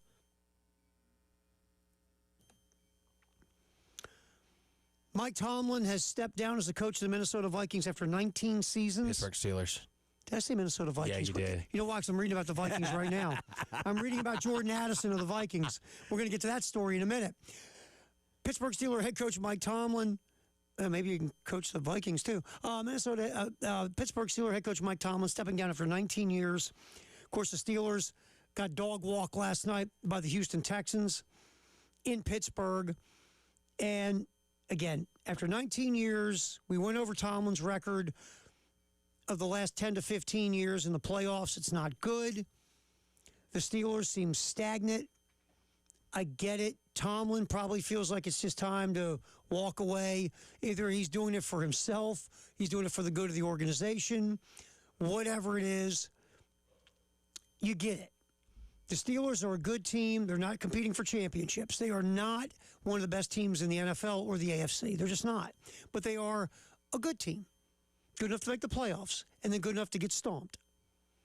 Remember last year in the wild card, the Ravens ran them over. Mm-hmm. Mike Tomlin hasn't won a playoff game since 2016. Only 3 playoff games since 2010. It's not good enough. If you're an organization that just likes making the playoffs, Mike Tomlin's been perfect. If you measure yourself by championships, like we always hear the Steelers do, this has not been good enough. So Mike Tomlin's never had a losing record. And I will say this, the front office has failed him when it comes to quarterbacks. But this thing also was starting to stagnate when Ben Roethlisberger was still there. Mm-hmm. So again, it's a complex, complicated thing that just happened. You can take the opposite approach and go, no way, you should have let him stay, or you should have talked him into staying. But I feel like it's time to freshen it up in Pittsburgh. Yeah, and they just showed a graphic on SportsCenter just now that he is only one of 3 coaches since 2007 to have 200 wins. Yeah. I mean, he's been successful. Yeah. He's won a Super Bowl. He's been to 2, but all that happened before 2010. After the Packers beat the Steelers in the Super Bowl, after the 2010 season, the postseason record for Mike Tomlin has been bad. It's just been bad. It's just being real. Only 1 trip to the AFC Championship game in almost 15 years. Yeah. So it feels like it's time. And look, the Steelers might crater after this. Who knows? Just like the Ravens. The Ravens might pick the wrong head coach and go into crapper. There's no guarantee you're going to get it right just because you've gotten it right before. But it almost feels like you've just reached a spot where everybody needs a reset. Then you got to understand, too, like, your franchise is very, championship-minded franchise. Yeah, and you're not in the championship mix. And you're just not. New England could potentially, if they do make a big run, they could break that tie of having the most Super Bowls in the NFL. And Pittsburgh fans are going to be upset about that. So, yes, we see now Pittsburgh open. 9 openings in the NFL right now. Pittsburgh and Baltimore are the 2 best, but 9 openings in the NFL. We'll see what happens in Green Bay with Matt LaFleur. Because that could turn to where the management could flip and get him out. I mean, if they don't, they have to reach an extension. So if they don't reach it, then it's like, oh, now there's another Green Bay potentially is in the mix with 10. I'm just telling you, to me, again, Matt LaFleur could walk out of there in a week with a contract extension, or Green Bay could be looking for a new head coach. We'll see what happens in Green Bay. But right now, Baltimore and Pittsburgh are the 2 best gigs. And there's 9 openings. Well, much better than the Giants, both of them. Much better. Bryce Young, I don't want to forget this blurb just hit the bottom line on ESPN. The Carolina Panthers have popped Bryce Young's 5th-year option. Smart move. Well, it is by the Carolina Panthers, and I'll say this. Has Bryce Young gotten better under Dave Canales? Yes. But do you feel comfortable enough to, right at this minute, give him the big contract extension? No. No, yeah. You just don't. So you pop the 5th-year option, and that gives you another year to watch Bryce Young quarterback the Panthers. And then you can make that decision. Do you want to give him the second contract, which is the biggie? You can also franchise him, where he gets, and depending on the franchise tag, top 5, top 10 in salary for that year, or you move on from him. So you have one more year to watch Bryce Young. And if he continues to get better under Dave Canales, then you can talk about the next contract. I think if they win the NFC South again, then he'll get the extension. Here's my thing, and I know no one wants to do this. All right, let's say you see enough of Bryce Young and he does show you improvement next year, and you want to give him a second contract. Mm-hmm. To me, that second contract, because remember, you know how it goes typically when these guys get the second deal, they always become the highest paid quarterback in the league, right? Mm-hmm. Well, you shouldn't do that with Bryce Young, because even if Bryce Young shows he has gotten better, unless Bryce Young makes a gigantic jump next year and puts up crazy great numbers, that second contract shouldn't be anywhere near the top of the league. It should obviously be good. Yeah. But Bryce Young shouldn't be one of the 10 highest paid quarterbacks in the NFL. No. And the NFL seems to do that all the time. And I'm sorry, I would say, look, here's a second contract. It's really, really good. We're slotting you in right here where we think you should be in, let's say, the 15th highest paid quarterback, whatever. Yeah.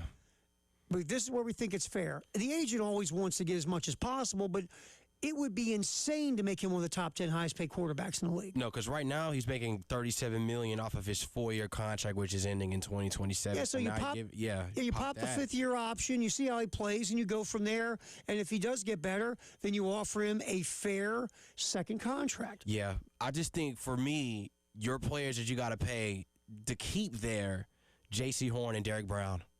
Yeah, when J.C. Horn's healthy, he's really good. He's really, really good. He's got to keep him healthy, and Derek Brown's excellent. A monster. Derek Brown is excellent at defensive tackle. Yes. So that just popped the deal. Bryce Young, 5th-year option has been picked up by the Carolina Panthers. I think that's a smart move.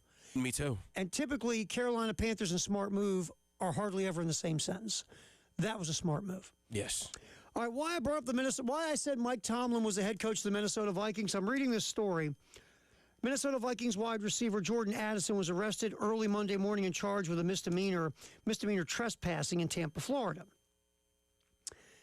Now you're saying, Tara, why is that a big deal? It's the 3rd brush with the law since the Vikings made him the 23rd selection in the 2023 draft. Now, again, it's a misdemeanor, and we don't know. Here's what little we know about it. According to Hillsborough County Sheriff's records, Addison was arrested at 3:46 a.m., at an address associated with the Seminole Hard Rock Hotel and Casino. He was booked in jail at 7:33 a.m. and charged with trespass in an occupied structure, and it's a first-degree misdemeanor. He paid the $500 bond, was released Monday afternoon at 2:40. A spokesperson for the Seminole Indian Police, who made the arrest, did not yet have further details on the circumstances. Now, here we go. Addison's representatives at Younger and Associates said lawyers are looking into the incident. Quote, on Jordan's behalf, his legal team has already initiated the investigation, identified witnesses, and are reviewing the viability of the claim for false arrest. He looks forward to the legal process, and upon full investigation, are confident Mr. Addison will be exonerated. I mean, again, has any lawyer ever said, yep, my client's guilty? No. July 2023, Addison was cited for driving 140 miles an hour on Minnesota freeway. Wow.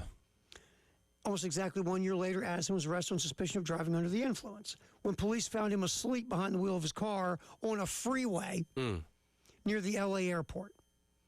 Ultimately, he pleaded no contest. It's just a pattern of, like, dominoes falling of him being on the, making the wrong decisions. And that could come back to bite you in a situation like that where a team could get rid, where they can cut you. Again, you're not getting arrested on felonies. You're not beating people or doing, those type of things. But look, again, dude, I mean, don't get me wrong, 140 on a Minnesota freeway? That's insane. That's craziness.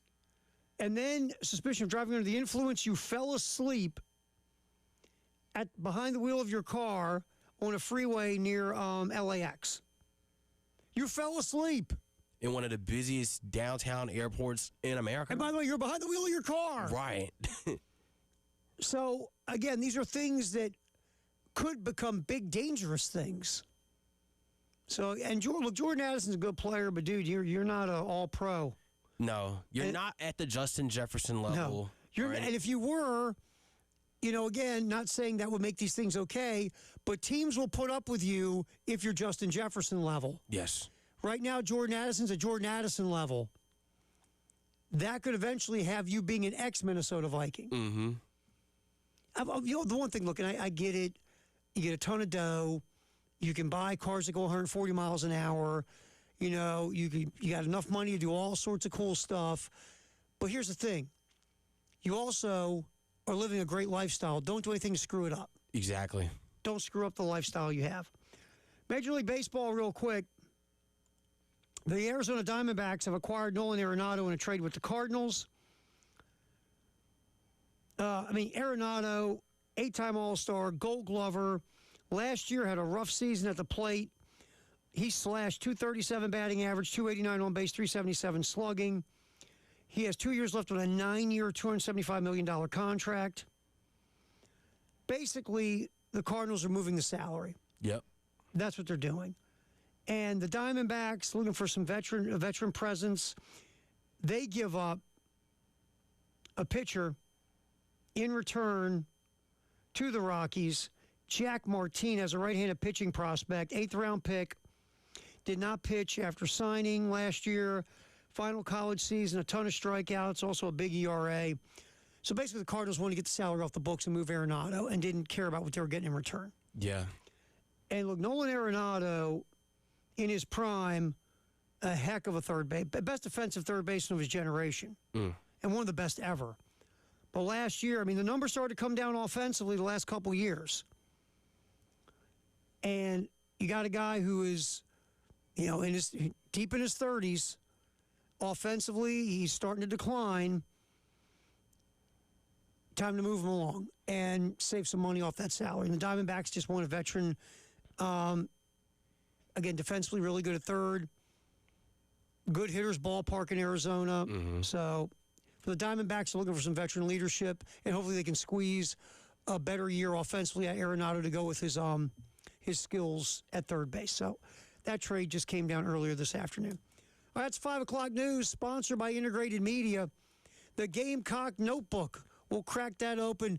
Let you hear from Dawn Staley. She was on Carolina Calls last night. We will hear from the Gamecock women's head basketball coach getting ready, obviously, for a huge game Thursday night against Texas at CLA. We'll get into all that next on the postgame show here on The Game.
We talked about Thursday on our sister station, B1067.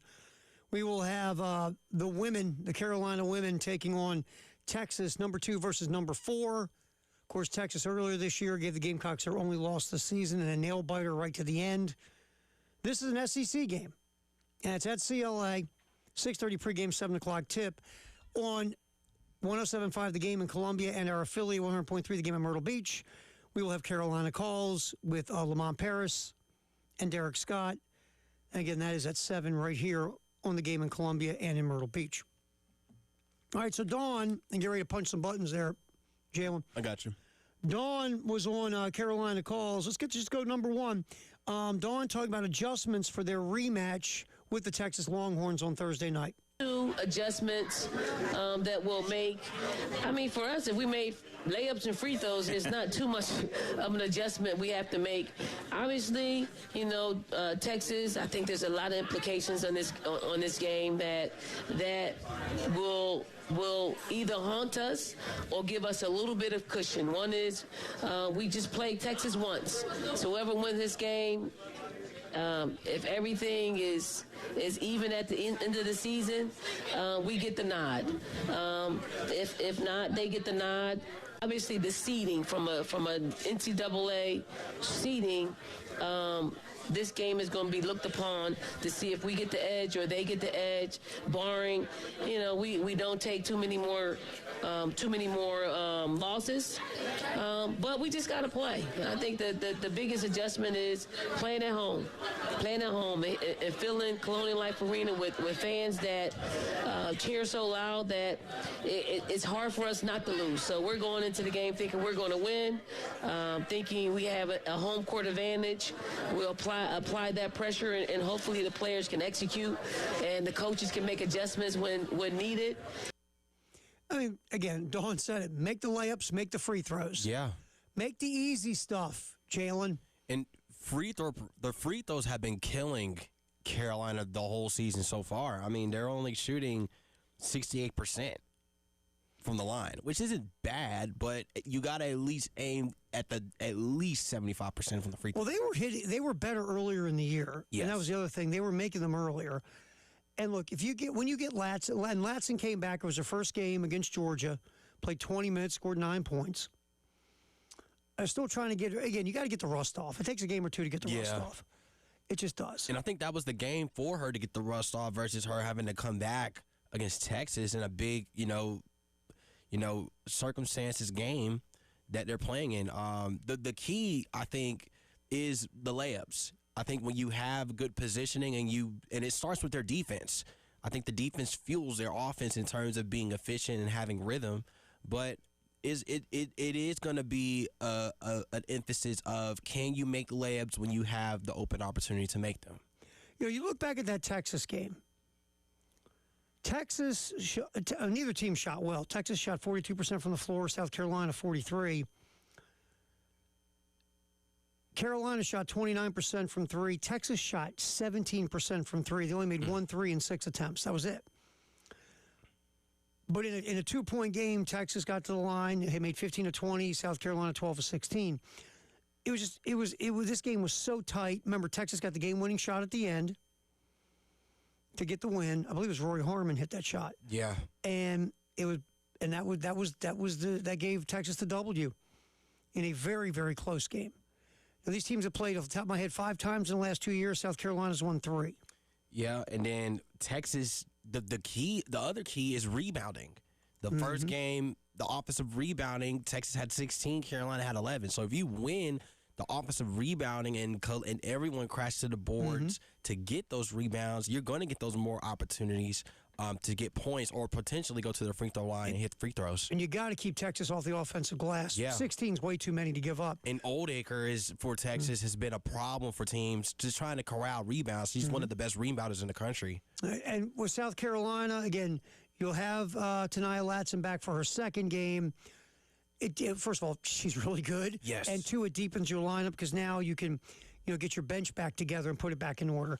So it'll be an interesting game on Thursday night. South Carolina, by the way, offensively, they've had a couple It's here. still work in progress. I mean, they got a lot of pieces to be an excellent offensive team. And right now, if you look at the Bart Torvik analytic numbers, it's like Ken Palm for women. South Carolina's 4th in the country.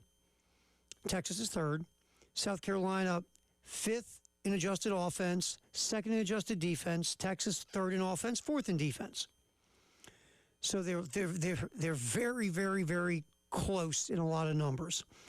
The good news is this game's at CLA, where South Carolina wins a ton. The atmosphere is going to be crazy and loud, and hopefully that gives you the little bit of advantage you need to beat Texas. Again, 6:30 pregame, 7 o'clock tip Thursday on our sister station, B1067. All right, let's get to Dawn. Continuing on about Texas, let's get cut to Jalen. Winning this game is about execution. It's about execution. It's about the intangibles. It's about, the will to rebound, the will to get 50-50 balls, the will to win, and do everything possible that's in your willpower to win. And I know our players will lay it on the line to make sure that that we don't come up with the short end of the stick. And if we do lose, and I don't like to talk about losing, but it could be a reality for us. We're still all of our goals are ahead of us, but we certainly want to win. And we certainly have taken care of home over the past few years, so we feel good about being at home. Again, it's not the end of the world if you do lose. You got a long way to go. Right. Long way to go. But would you like to post a W, stay undefeated in the SEC, get a game in your pocket against Texas in case you have some tiebreakers later? Yeah, sure. To me, winning this game, winning the Vanderbilt game, and winning the LSU game will get you the regular season SEC title for Carolina. And look, South Carolina on paper is really good. Yes, the depth is taking a hit with a couple of injuries, but still, this is one of the best starting fives, not the best starting five in America. Yeah. And here's an interesting number, an interesting stat. As we talk about this team offensively, which has had a couple of clunkers in the last 3 games on the offensive end of the court, still, South Carolina shooting almost 52% from the floor. They're shooting over 36% from 3, which is good. And they have assists on over half their baskets. That's good stuff. That's insane. That's good stuff. You got 5 starters in double figures for this team. All 5 starters are double-figure scorers. Your bench is young, but still, you're a really good basketball team. And Medina Okot is leading the country in double-doubles. She's a double-double machine, man. 15 and 11. So let's get another one from Dawn real quick. Dawn broke out the zone defense against Georgia. Yeah. They were thinking about breaking it out the game previous to Georgia, but Dawn held it back, but they popped out. And Dawn plays man. So for Dawn Staley to mix it up and go zone was interesting. Here's Dawn talking about using a zone defense. It's a zone that we've used before, sparingly, but it's a zone we've been working probably the past couple of weeks, and the players were super excited to try it out in Arkansas. And I'm like, no, let's not try it out in Arkansas, but we'll certainly try it out against Georgia. And the reason why we did it, Georgia's if it's a team that dribbles a whole lot, you can play that type of zone that we played. If it's a team that's a passing team, it's a little bit harder to execute if you're a passing team because there are too many gaps in it. But God did a great job on the top of it. Joyce did a great job on the top of it. And then Raven and Maddie were the rovers behind it. And then we're big. So we utilized our length to the point of us executing it. And it looked pretty good. And they were happy. They were super happy. And they were energized playing it. So it was cool for them to see.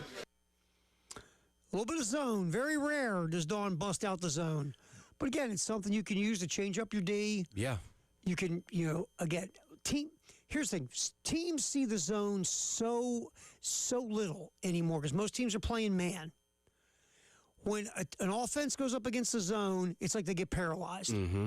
Everybody stands around. They want to chuck threes. They don't want to move. There are places you can attack a zone, baseline, free throw line, You can, you also on the wings. There are places you can dribble, drive, penetrate, pass, make extra passes. You can attack a zone. Yeah. But teams play against it so rare. They just stand there and throw the ball back and forth, and somebody chucks a three. And they're so defensively sounded on defense in man. It's like they're even more defensively sounded when you have them either in the full court defensive zone or the full court press, I should say, or the half court zone, which they pulled out against Georgia, like what she said. All right, that will be Thursday on our sister station, B1067, 6:30 pregame, 7 o'clock tip. Number 2, South Carolina. Number 4, Texas. Drive around the SEC. We'll talk to Mark Story from the Lexington Courier-Journal. That is next here on the postgame show.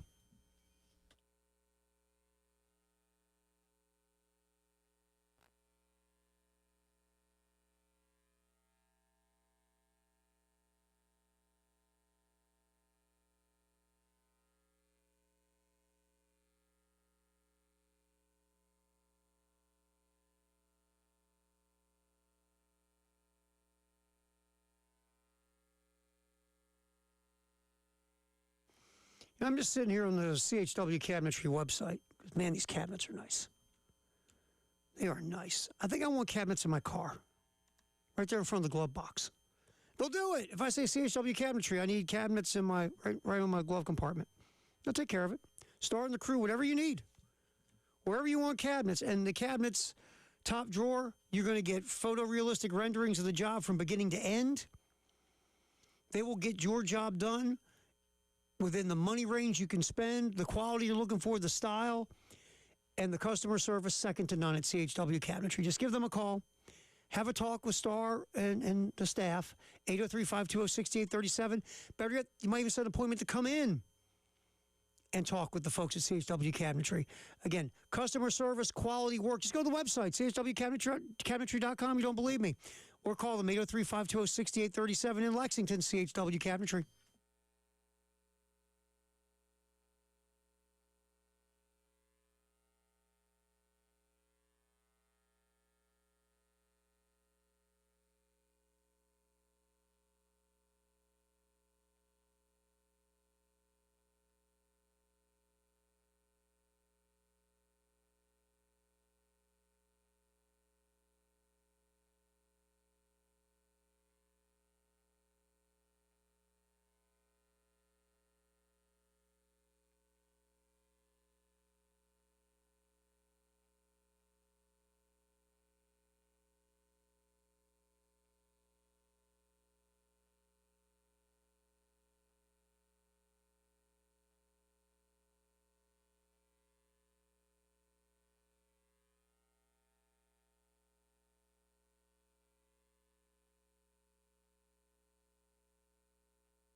All right, let's check the traffic real quick. We've got accidents all over the place.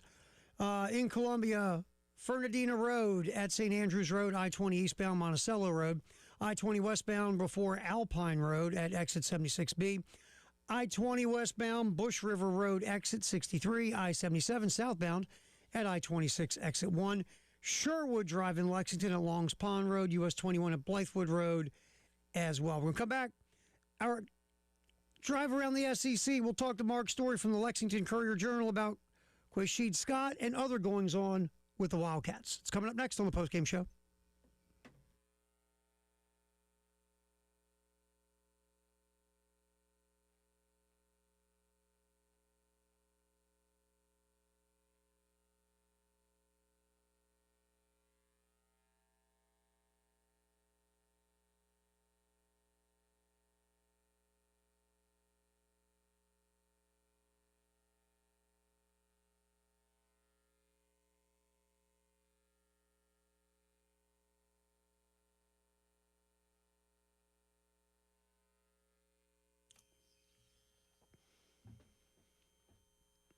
Our drive around the SEC featuring Mark Story from the Lexington Courier-Journal. Mark, we appreciate you. We know you've had a busy day, so thanks for your time, my man. Thank you very much.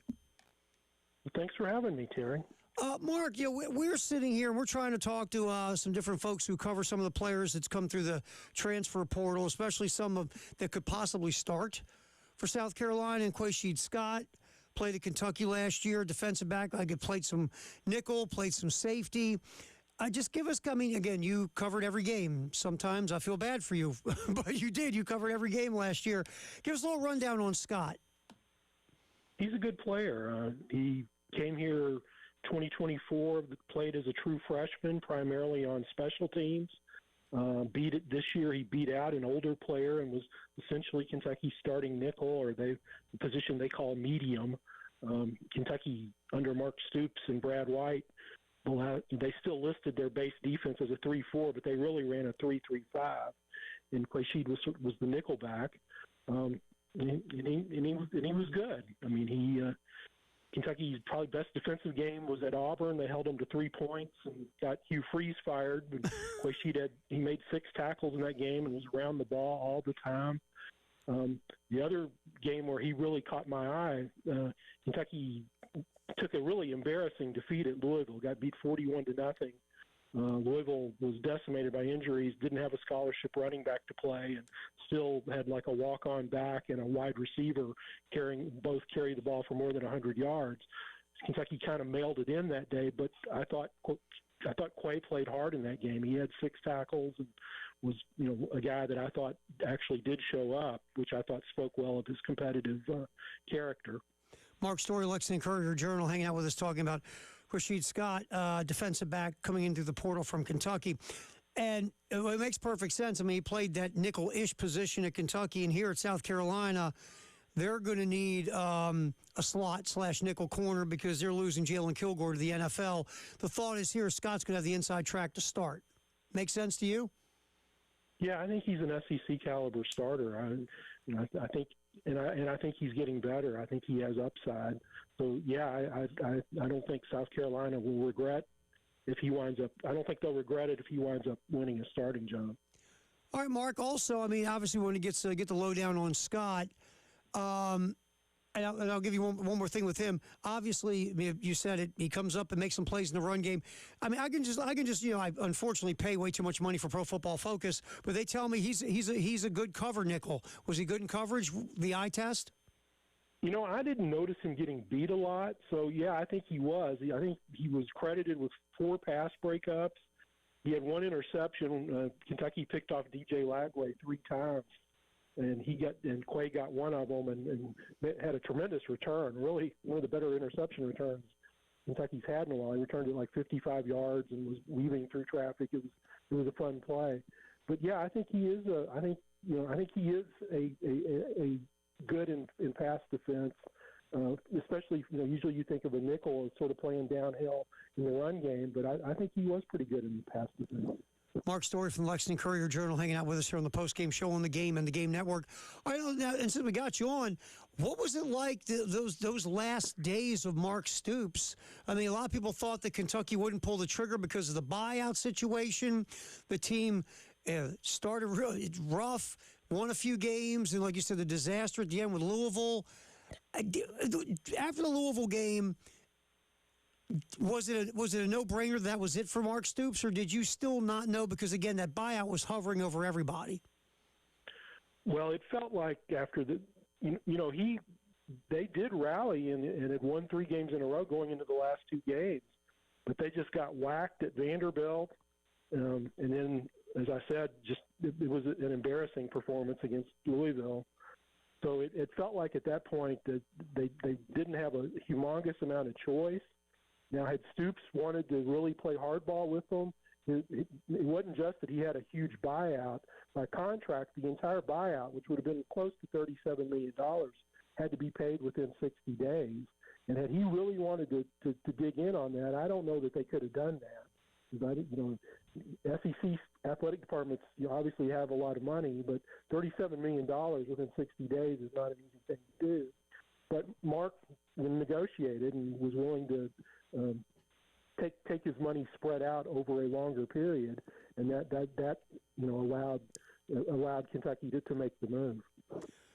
And then once that move was made, and Will Shields coming in, was that from when you guys were covering it and obviously watching airplanes? Were you guys was Shields? Did he emerge as a guy, or was it early on you knew that Shields was going to be a guy that could be the top candidate if he wanted to take the gig? Well, there were 2 names that the fans were fixated on from really the point really before even this season started. One was John Sumrall, who played was a former Kentucky player, was an assistant here for 3 years under Mark Stoops, and the other was Will Stein, who, if you read his bio, you'll see he played quarterback at Louisville. But his dad played football at UK. His mom is a UK alumni. His parents met at UK. Will grew up a big UK fan and wanted to come to UK as a player in Kentucky for a reason nobody could ever figure out. Wouldn't accept him as a walk-on. So he went to Louisville as a walk-on and wound up being their starting quarterback for a time. But the fact that he had grown up in a UK household, that I think it negated the quote-unquote Louisville taint for most Kentucky fans. So he was somebody that a lot of the fans were on all along. And because, Mark Stoops was a defensive-oriented coach, I think there was a pent-up demand in the fan base to get an offensive coach and try to maybe play a little more exciting brand of football. So people, think that Stein can bring that from Oregon. So yeah, the fans, this was one of the 2 names that the fans were fixated on all along. Now, do you think? Let me ask this, because Summerall being a former player, was he the fans' top choice, and then it was Shields, or was it either one was fine with the fan base? I think either Will Stein or Summerall were fine. Summerall probably was the top choice, just because I think the fans knew him better. But as I said, a lot of the fans really wanted an offensive-minded head coach. So, in that sense, Will Stein was, it's been a popular choice as best as I can tell. The other name that had support was Brian Hartline, whose brother Mike Hartline played quarterback here at Kentucky and was actually on the Kentucky staff as an analyst last year. And Brian Hartline, of course, was the offensive coordinator at Ohio State and has a reputation as a really, really good recruiter. He had a lot of support, but, Kentucky moved quick. They fired Stoops on a Sunday, and Will Stein was in place by Monday night. So it seemed like Kentucky was prepared to move, which made you think they at the least knew that there was a good chance they were going to be changing coaches. That was quick. Yeah, it was quick. Wow. All right, so obviously in our last minute, Will Stein hasn't coached a game, and that's what really is going to matter. But so far, the winning the press conference and, saying the things everybody wants to hear, is that going okay with the Will Stein regime so far? It has. He did win the press conference. They've done good work, and they seem to have done good work in the transfer portal. I think they've taken a more professional approach to the portal, just in terms of how they've managed their budget, quote unquote. They went into it with I think a pretty clear idea of what they wanted to do. They've invested heavily in the offensive line. And they've got a starting left tackle, they've gotten a guy who started at left tackle for Tennessee the past 2 years, the starting center from Baylor, and a starting right guard from Ohio State. And, that the hope is the nucleus of, an SEC caliber offensive line. The other high visibility addition was at quarterback, and they started out making a play for Sam Levitt. And to Stein's credit, when Levitt wouldn't commit, he pivoted, and Kenny Minchie they wound up with, who was the backup quarterback last year at Notre Dame. And if you buy, the way Notre Dame was covered, came very close to winning the starting job there last year. He had committed to Nebraska, but at once Stein, decided to move on from the Levitt pursuit, they flipped him, and I think the fans, obviously there's some risk. Kentucky, this will be the third time Kentucky has taken a backup quarterback from a quote-unquote, traditional football school. Will Levis, who they got from Penn State, worked out pretty well, and obviously Brock Vandegrift, who they got from Georgia, the team was not as successful. So, we'll see on this one. But, yeah, to answer your question, it's gone well. The fans are enthused. Stein has handled himself well. The fact that he stayed with Oregon and, was coached there until through their playoff run. And I think some fans got antsy that, he wasn't here, but I think a lot of the fans, thought that spoke well of him, that he kept his commitment to his previous team. I think some fans contrasted that to a particular case in the Southeastern Conference. Yeah, exactly. Mark Story. Mark, I know you've had a busy day. I appreciate your time, my man. Thanks for everything. Thanks for having me. All right, we'll see you, Mark. That's Mark Story from Lexington Courier-Journal. Is the post-game show right here on The Game.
We get out of here at 6.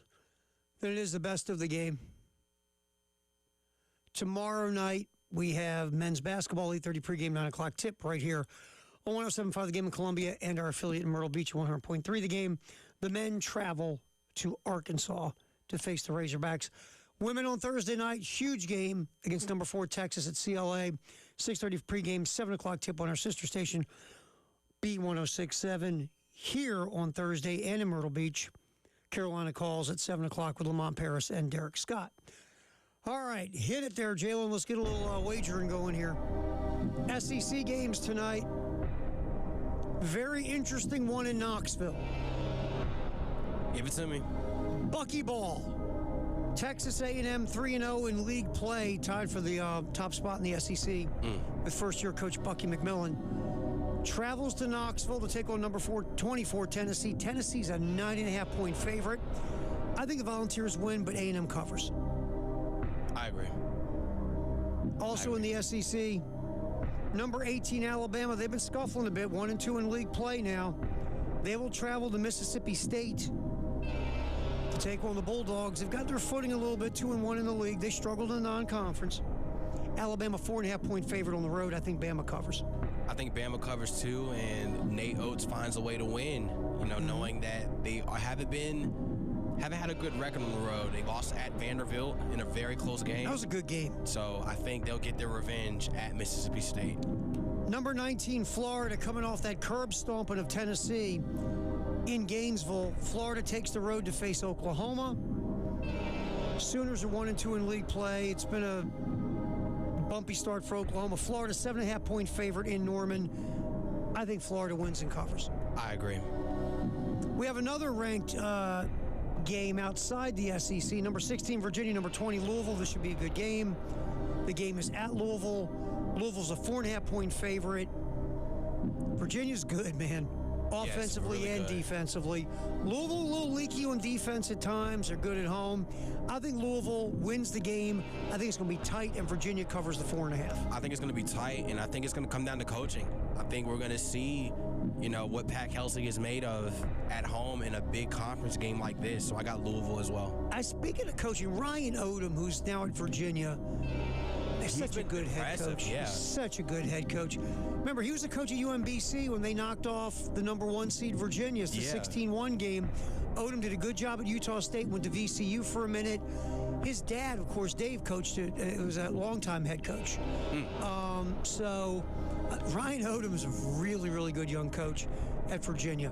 All right, there you go. We covered all that. You feel better now? We got our little wagering out of the way? Yeah. Another note from there's been some sports news has been flying all over the place today. The L.A. Chargers have fired their offensive coordinator, Greg Roman.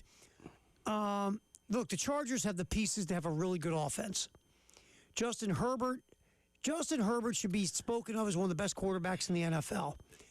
It's not consistently there yet. Yeah. Look, that offensive line was terrible against New England. Herbert almost got decapitated. But Justin Herbert, there are days he looks like a Hall of Famer, and some days it's just not there. And guess what? Mike McDaniel. Your boy. L.A. Your boy. Enjoying the sunshine, the palm trees, and SoFi, so fly. Did you say SoFi, so fly? Yeah, SoFi, so fly. Look at you go. Yes. Look, I think they got to get the right offensive coordinator in there. Look, Jim Harbaugh is great with quarterbacks. Greg Roman, he is a guy. Look, I'm not. Go ahead. I'm just going to be honest. Go ahead. Watched him in Baltimore for years. The guy cannot put together a passing game. He just can't. It was bad. So I'm surprised. Look, I know he's Jim Harbaugh's boy from the 49er days. They got to get an offensive coordinator in there that can build a passing attack to help unleash Justin Herbert. Justin Herbert's going to get all the quarterback coaching in the world from Jim Harbaugh, but there has to be an offensive system in place that can stress defenses and unleash Justin Herbert. That's what they've got to do because they've got some talent on offense. They got to get their offensive line healthy. But that offense should have been a lot better than it was this year. And it's like they can make a Super Bowl run. You got the quarterback with the big arm. You got the defense. It's just that they always run into the wild card every single year with Herbert. and they just don't show up. It's like, where are they? Yeah, I mean, they've got to take the next step, all of them, including Herbert, and they got to get the right offensive coordinator in there. They just really do. Jalen, good job, my man. Thank you. Appreciate you. We'll be back tomorrow at 3. Jay will be back with us as well here on the Postgame Show. Thanks for hanging out with us right here on the Game and the Game Network.